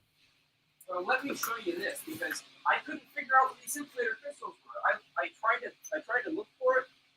I could not figure out what they were made of, because their glow is not quite the same, and of course I don't have a strong enough or a hot enough source to actually get them glowing within visible light ranges. So what I'll do is turn this on, and I'm going to take one of these scintillator crystals with this UV light. It glows under UV? It does. And this is the color it glows. It's like it's a very, oh man, my poor camera. I'll have to pull it away. It's a very yellowish kind of glow. Interesting. Yeah, it's if I had to guess, it could be zinc oxide based, or it could be strontium based. That actually, yeah, strontium aluminate is the most likely. For a yellow glow like that? I think strontium aluminate will do that. Yeah, that's. Let me write that down, because I want to do more research in figuring out what these scintillator crystals are, because I have about 35 of these freaking scintillators, and I just got to make one work. Strontium aluminate. So there's a number of ways to do this. The electron emissive materials is more for vacuum devices, but if you're just talking about something that glows, that emits a photon as a high energy event passes through, then that's probably just some phosphor. Well, let me show you this. If you want to show him one more time, Jeremy, on the screen, I'm going to show him what the assembled unit looks like. Around this. Okay. So it hits the this is aluminum tape, and then it goes into the solar panel. I see. Yeah, it's covered in Kapton. So it's aluminum tape covered in Kapton. It's got some kind of black, like epoxy mixture on it to kind of seal it. And then on both this side and on the inside, there are some softer rubber squares about an 1/8 inch thick that are also sealed around with whatever this black goop is. And then directly underneath the surface of this part here is some kind of white coating on the top of that 8-piece scintillator crystal with lead dividers, so that it can individuate which one got hit by what event.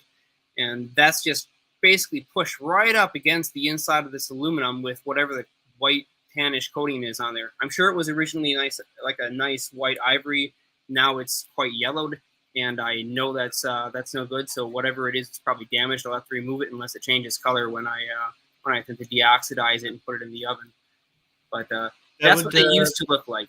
Anyways, I would guess it's a strontium doped zinc oxide phosphor, and it's probably not an electron emissive material. It's probably just a phosphor. But that's the thing. There's like tons and tons of phosphors, so you could just probably use almost any of them. A lot of them are sensitive to different things, so that's one issue. Well, because you know. If that's a silicon-based monocrystalline solar cell, that has a decent quantum efficiency, but you're going to want something with a higher quantum efficiency. So you're not going to detect every event with something that has a low quantum efficiency. Yeah, and the solar panel isn't exactly the most super sensitive material. I mean, it'll work. It seems just kind of like a sketchy design. I'm sure they built in for some kind of custom application, some machine that they were working on. Is that the one with love? Is that the one from Russia that I mentioned? No. Those are built right here in America. Those are from General Electric. The Radioscan ones? No, that wasn't the Radioscan one. I've been looking at other. I've been looking at other devices outside the Radioscan. I like. I was so sad about the whole. Like, the worst thing about this whole Ukraine thing is I can't. Like, I mean, obviously people are dead, but. They stopped selling to the US, and I was so sad because I just got a little bit of funding and I could have bought one, and then as soon as I had the money in hand, you can't buy them anymore. Now what I'm looking for is one of the old mica window large size, what they call pancake detector probes. And those are massively, massively more sensitive than the Radioscan because they have such a wide viewing angle. So those things will detect everything from soft X-rays all the way up to gammas and right through the beta and alpha range. That's what I really need because of the sensitivity for it. That's why they're usually used as lab standards. The radius scan is good, but I honestly don't need the fancy digital display or anything else like that. What I really need to know is if I've gotten any kind of an increase in the local radiometric index, where I'm getting an increase in events from any of the emission spectrums, even soft X-rays, which is something that I like to look for. But those large pancake probes will work. It's just I need to find a matched unit that's compatible with what's available right now because they're not making them anymore. It also just it seems like overkill though, because if you can get like a $400 thing that's good enough for general use applications, like that's in terms of replicability of your experiments for like other people, getting them into the hands of other people to actually do the experiments, that'll be a lot more achievable than saying, oh, I used this detector that costs $20,000. Good luck getting one, you know? I'm not looking for something that costs that much. I mean, some of these probes are like $200 or $300. So, oh, really? Yeah, it's more expensive than. I'm not talking about the measurement unit. It's just the probe.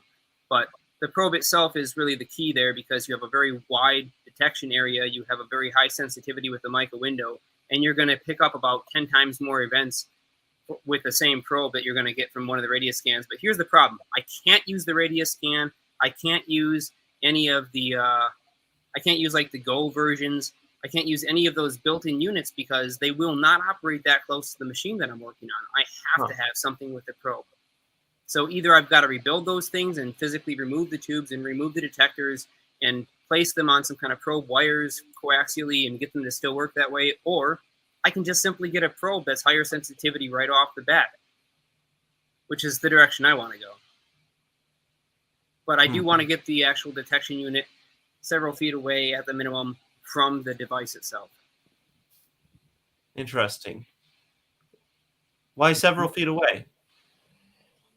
Well, last time I was caught in the warp bubble, it was about 2.5 feet wide, which is much larger than I was expecting.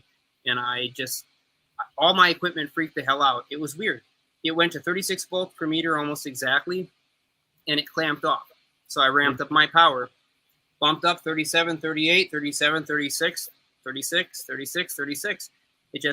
I bumped it up. It would idle a little bit. It would fluctuate, more power, come up, come back down to 36 volts per meter. Why? Where is the energy going? But something else weird was happening. I didn't notice it at the time. The right side of my body was going numb. It wasn't until after I shut the thing off. 30 seconds, I hit harmonic. About 10 seconds after that is when everything interesting happened. When I hit that clamping point, my volts per meter stopped going up. And I started to get the strange effects and started to feel quite unusual. I have not ran that machine since. Well, that'll be an interesting thing to try and replicate then. Well, it's sitting there on the shelf, and literally all I have to do is hook up the power supply and hit transmit. So it's fully functional as it sits. I'm just not going to run it because I don't understand what the hell it was that hit me. And I'm not going to run it here because whatever it was that hit me started out small, grew large enough over 30 seconds, and from where I'm at, other people could be affected. So I need to get it out of this place and go to somewhere else where I can test it a little more safely. Because I don't know how big the bubble is going to get, but I don't want to be anywhere near it. Do you have some pictures or schematics? I'd love to, like, at least from my perspective with the knowledge I have, see if I could figure out what it did. I think it's going to be best to do more tests on it. You could look at the setup, but we need to take more measurements. Sure, yeah. I could then think of some measurements for you to do. So and it's just a matter of I just want to recap, guys. Radiation. We had a great conversation. We covered a lot of stuff. What do you have any thoughts? Final thoughts on Avi Loeb's idea for tracking interstellar objects and scooping them off the ocean floor? Do you think the Navy's got this technology already? Do you think they've already gone and recovered this thing? I would assume they should already have a program that does this, but what do I know? What are your thoughts? Well, I've already kind of given some thoughts to go, Michael. I mean, they've got their project, they've got their funding, they're doing their own thing. I don't understand why they have to be getting these things off of the ocean floor instead of just picking them up off the ground when they see them. Are magnets going to be of use, or are these things non-magnetic too? It depends. I mean, it's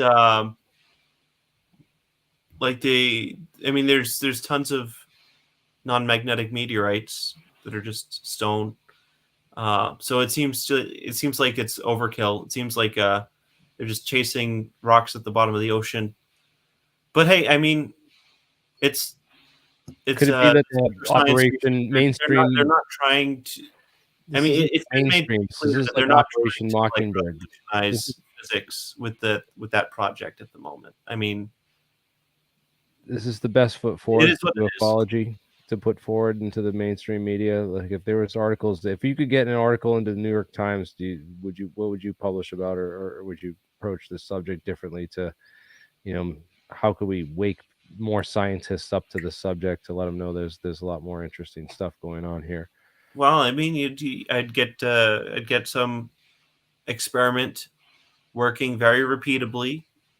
Publish it open source on GitHub. Make sure that the bill of materials for the whole project is under $1,000, so that everyone can replicate it everywhere. And then, I don't give a shit what the New York Times says. At that point, everyone can just replicate it. Yeah. Speaking of replicating, before you cut this, throw that share screen I have up there just so people can see the diagram. They can pause their video later and look at it. I'm curious to see if anyone wants to do something with this. I just started putting it together. I have not finished it.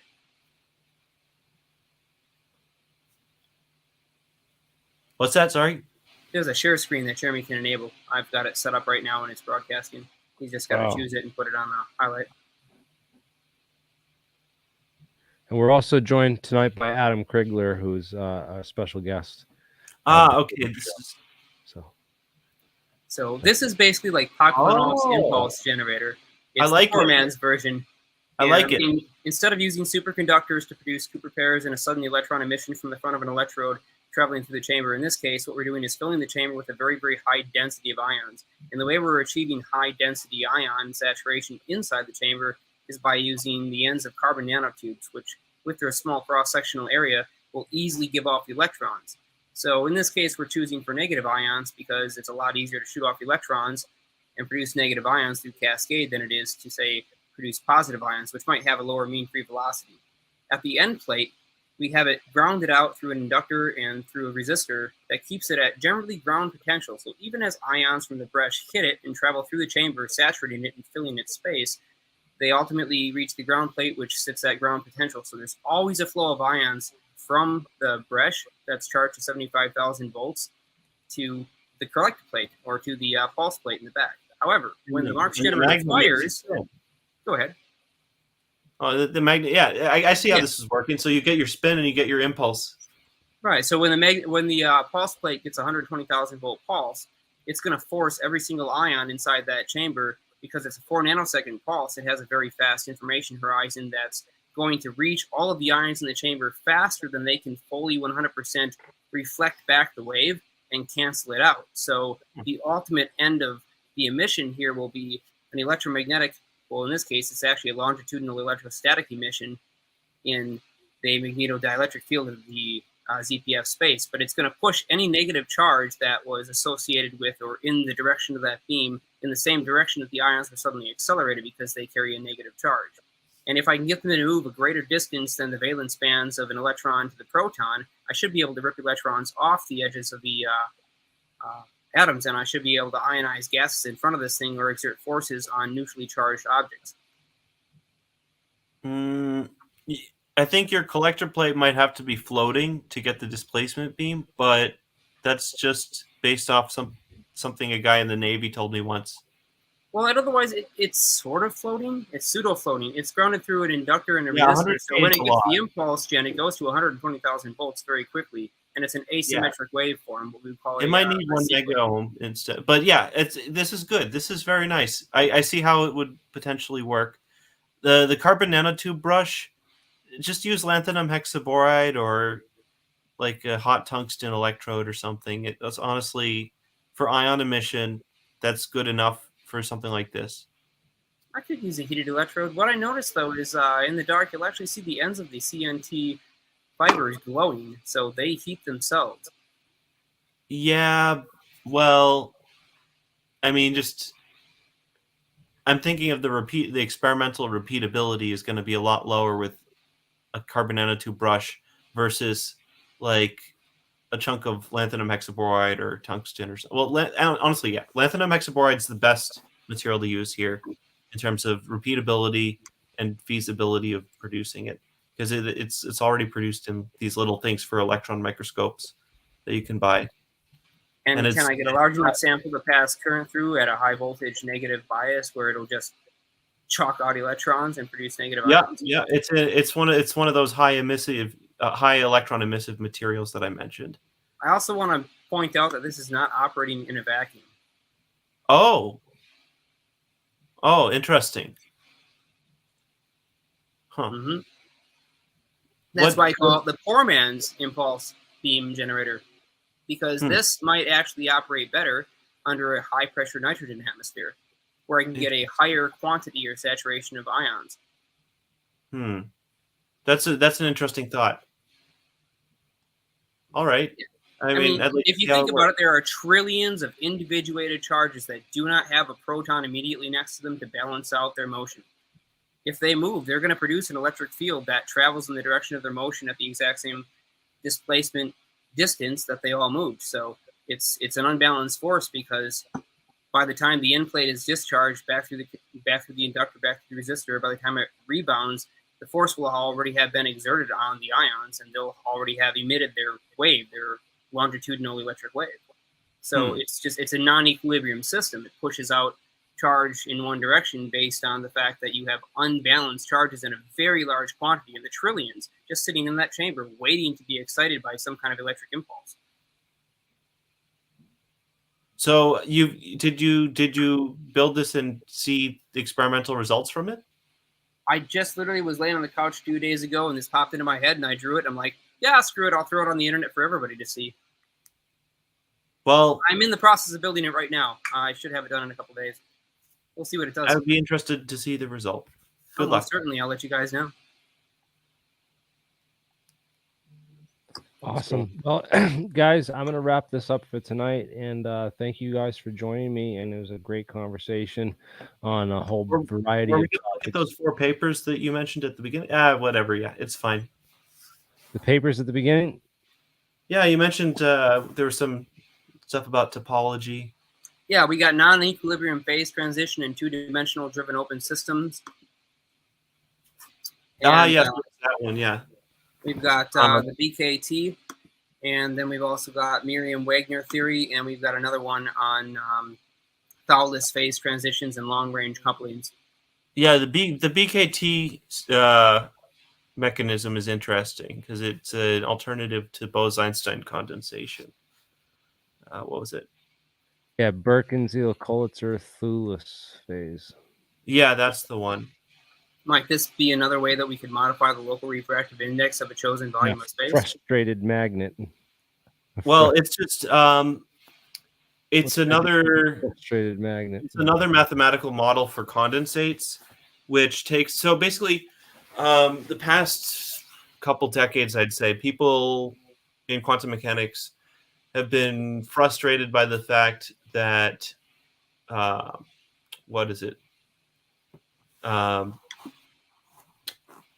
perturbation theory doesn't apply to all situations, and a large number of the situations where perturbation theory breaks are associated with topological materials. So like the flying donut pulses or spatiotemporal optical vortices, these are photons with toroidal geometry, and that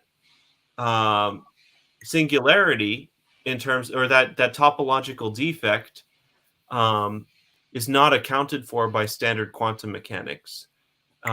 So you can't achieve that topological defect using perturbation theory, for example. So this model allows for something like Bose-Einstein condensation, but it also takes into account topological structures. So that's very interesting, extremely interesting. And it also looks like there might be a path forward for merging. So one of the issues with polarizable vacuum theory at least historically speaking, is there hasn't been a good way with polarizable vacuum to describe gravitomagnetism. But this sort of topological theory would be able to do something similar to loop quantum gravity in order to bring spin and all those other properties into the polarizable vacuum model. That's desperately what we need. Right now, there is a complete lack of explanation for what happens when you add torsion to a linear system. Well, again, so torsion and spin, according to what's that guy's name? Who was? Did you get Kozarov, possibly? No, the one of the presenters on APEC recently. Name started with a C. Blanking out on that for a second. Whatever. So he was showing all the different possible models for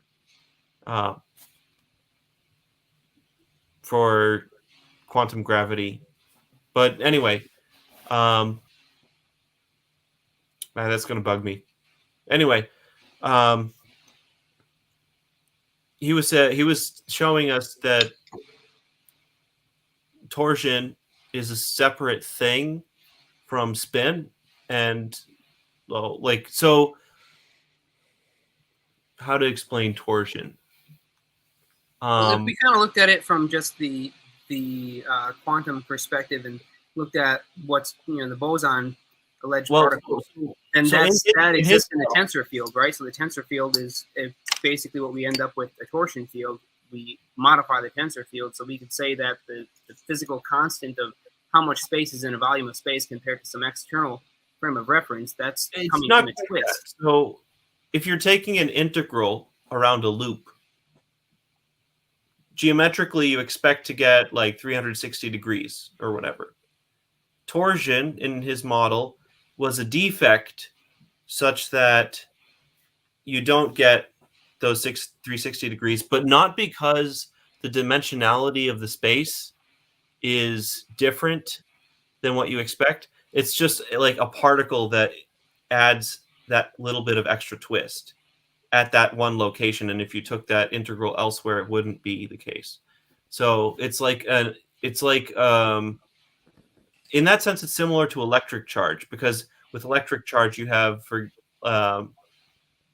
actually magnetic charge would be the right example to use, because with magnetic charge you have your magnetic vector potential and you're integrating around that loop and you're getting a non-zero value. So that's kind of like what torsion would be for space.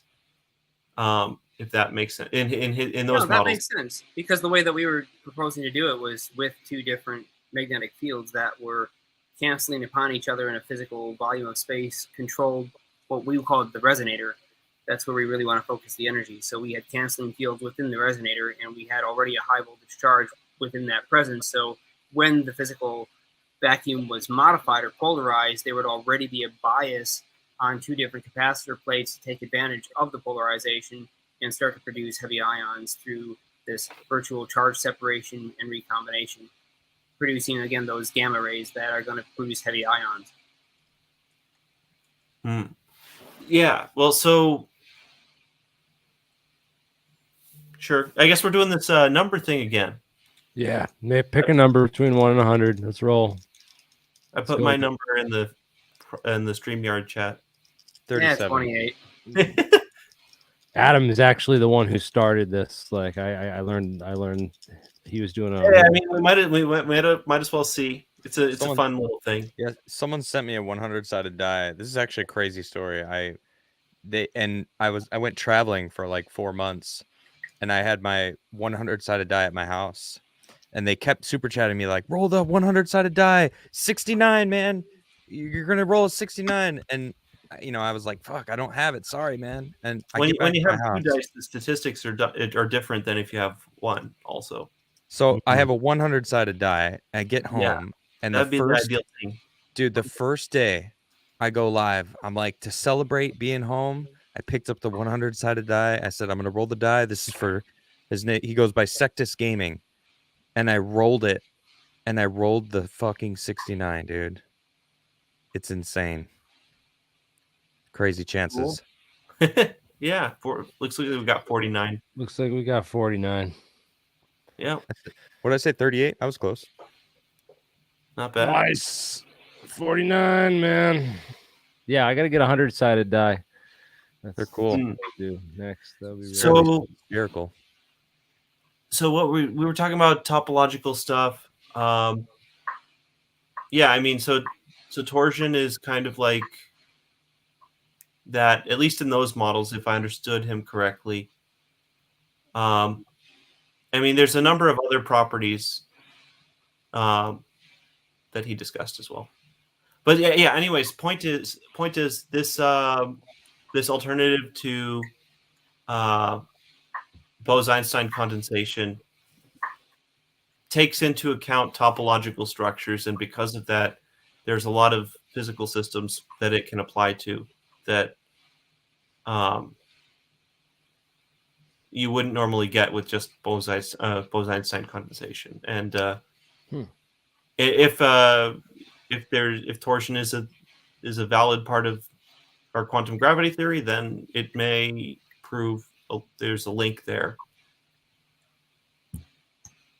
Yeah. So I mean, in two-dimensional materials, so yeah, a lot of it's interesting. A lot of the properties that we need for the systems we're going to be working with are specifically in 2D materials, and it's interesting how it all lines up like that. Yeah. Anyway. Yeah. Good night. Yeah, this Merman-Wagner theorem. That's the other part of this. Is this Merman-Wagner? What's this one? Let's see. Oh yeah, spontaneous symmetry breaking, Goldstone bosons, or lack thereof, I should say. Yeah, there's lack of symmetry breaking, but there's still a phase change in your quantum material, due to. Well, so see, this is interesting. So there's a conjecture. It's almost a mathematical conjecture that I've been considering for the past couple of years. And basically, the idea that I was having is, okay, so if you can have a quasi-particle in a solid material, you've essentially changed all of your boundary conditions in your material for that quasi-particle to exist, where it wouldn't normally in vacuum. If you could then introduce an excitation into that solid material and just assume that excitation lasts forever, in the ideal case, and it's just you're pumping that material, keeping it resonating.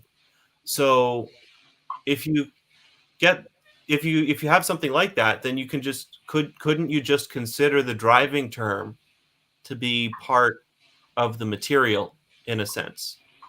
So then you've got your vacuum state, then you've got your material state. Then could you consider your pumped material state to be in some sense equivalent to just a new material state that doesn't exist in nature? And I think so. Well, mathematically speaking, it's not so trivial, because a driving term can't always necessarily be taken out of the left-hand side of the equation. Like, so if you have a differential equation that's not homogeneous, it is not generally equivalent to a homogeneous differential equation. But there may be some subset of situations where a homogeneous differential equation can be described by a non-homogeneous differential, or sorry, other way around. But you get what I'm saying. So there may be a subset of materials that, when driven, can be represented as another material that exists. Anyway, yeah, very mathematical, but in this, it's basically what this is saying, that that you've got this phase transition in a driven material medium, and then it behaves like another material, kind of. But yeah, I mean, mathematically speaking, it's you've got some arbitrary function as your driving term. So if you have a specific driving, and you can reduce it from all possibilities, then that specific driving term might be workable into what your material is naturally doing.